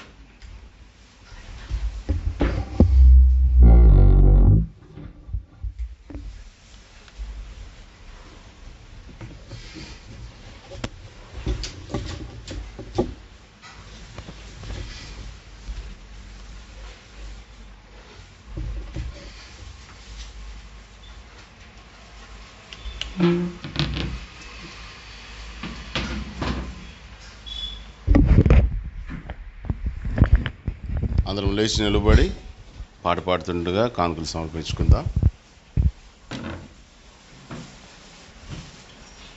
కృతజ్ఞతా స్తోత్రముతో హృదయపూర్వక సమర్పణతో, కృతజ్ఞతా స్తోత్రముతో హృదయపూర్వక సమర్పణతో యేసు సన్నిధిని చేరుదము, కానుకలర్పింతుము. యేసు సన్నిధిని చేరుదము, కానుకలర్పింతుము. యేసు చేసిన మేలులకై, మరి అధికమైన మేలులకై, యేసు చేసిన మేలులకై, మరి అధికమైన మేలులకై యేసు సన్నిధిని చేరుదము, కానుకలర్పింతుము. యేసు సన్నిధిని చేరుదము, కానుకలర్పింతుము. ప్రార్థన చేసుకుందాం. కానుకల కొరకు మరి మన మధ్యలో ఉన్నటువంటి పాప ప్రశాంతి ప్రార్థిస్తారు.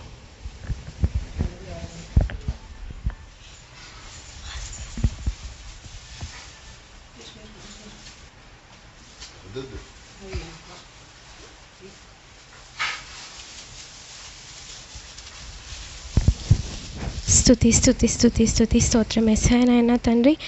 ఈ విధంగా మేము కూడి మిమ్మల్ని స్తుతించడానికి, ఆరాధించడానికి మా పట్ల చూపించిన కృప కొరకు మీకు స్తుతులు చెల్లించుకుంటున్నాం ప్రభువా. యేసయ్యా తండ్రి, మాతో మాట్లాడిన విధానం కొరకు మీకు స్తుతులు ప్రభువా. మీ కృప లేకపోతే మేము ఏమైపోతామో ప్రభువా. మీ కృపను మేము పొందడానికి, మీకు విధేయులుగా ఉండడానికి మాకు సహాయం చేయండి ప్రభువా. వాక్యానుసారమైన జీవితాన్ని మాకు అందించండి ప్రభువా. మీకు స్తుతులు చెల్లించుకుంటున్నాం ప్రభువా. చాచి ఇచ్చిన ప్రతి ఒక్క హస్తాన్ని దీవించండి ప్రభువా. యేసయ్యా తండ్రి, దైవజనులు పోషింపబడడానికి యేసయ్యా తండ్రి మీరు సహాయం చేయండి ప్రభువా. యేసయ్యా తండ్రి, మేము ఇచ్చిన ప్రతి ఒక్క కానుక కూడా ఏసా మీ సేవార్థమే వాడబడడానికి సహాయం చేయండి ప్రభు. ఏసానైనా తండ్రి అనేక మంది లైవ్ ప్రోగ్రామ్ చూసి ఏసానైనా తండ్రి మిమ్మల్ని స్తుతించడానికి వారికి కూడా భాగ్యాన్ని దయచేయండి ప్రభు. ఇక కూడి ఉన్న మమ్మల్ని అందరినీ జ్ఞాపకం చేసుకోండి, దీవించండి. ఈ చిన్న ప్రార్థన మీ పాదాల సన్నిధికి చేర్చుకోమని అడిగి వేడుకుంటున్నాం తండ్రి, ఆమేన్. మన తండ్రి అయిన దేవుని యొక్క ప్రేమ, కుమారుడైన యేసుక్రీస్తు వారి యొక్క కృప, పరిశుద్ధాత్మిక అన్యోన్య సహవాసము, కాపుదల దేవుని కూడినటువంటి మనకును ప్రభువును ప్రేమించి ఆయన ప్రజలందరికీ ఇప్పుడు ఎల్లప్పుడు ప్రభు అక్కడ పర్యంతం తోడయుడును గాక, ఆమేన్. యేసు రక్తమే జయం, ప్రభు యేసు రక్తం జయం, స్నామునికి సంపూర్ణ విజయం, పాదక్రియలకు అనంత నాశనం, సిలువ రక్తంకే జయం, amen. Praise the lord.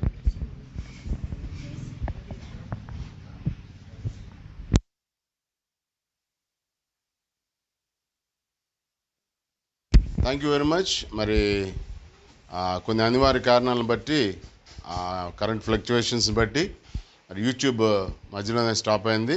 Facebook మాత్రం లైవ్ వస్తూనే ఉంది కనుక దీన్ని మరి సాయంత్రం లోపు యూట్యూబ్లో అప్లోడ్ చేస్తాం. అంతరాయానికి చింతిస్తున్నాం. God bless you all. Thank you. Praise the lord.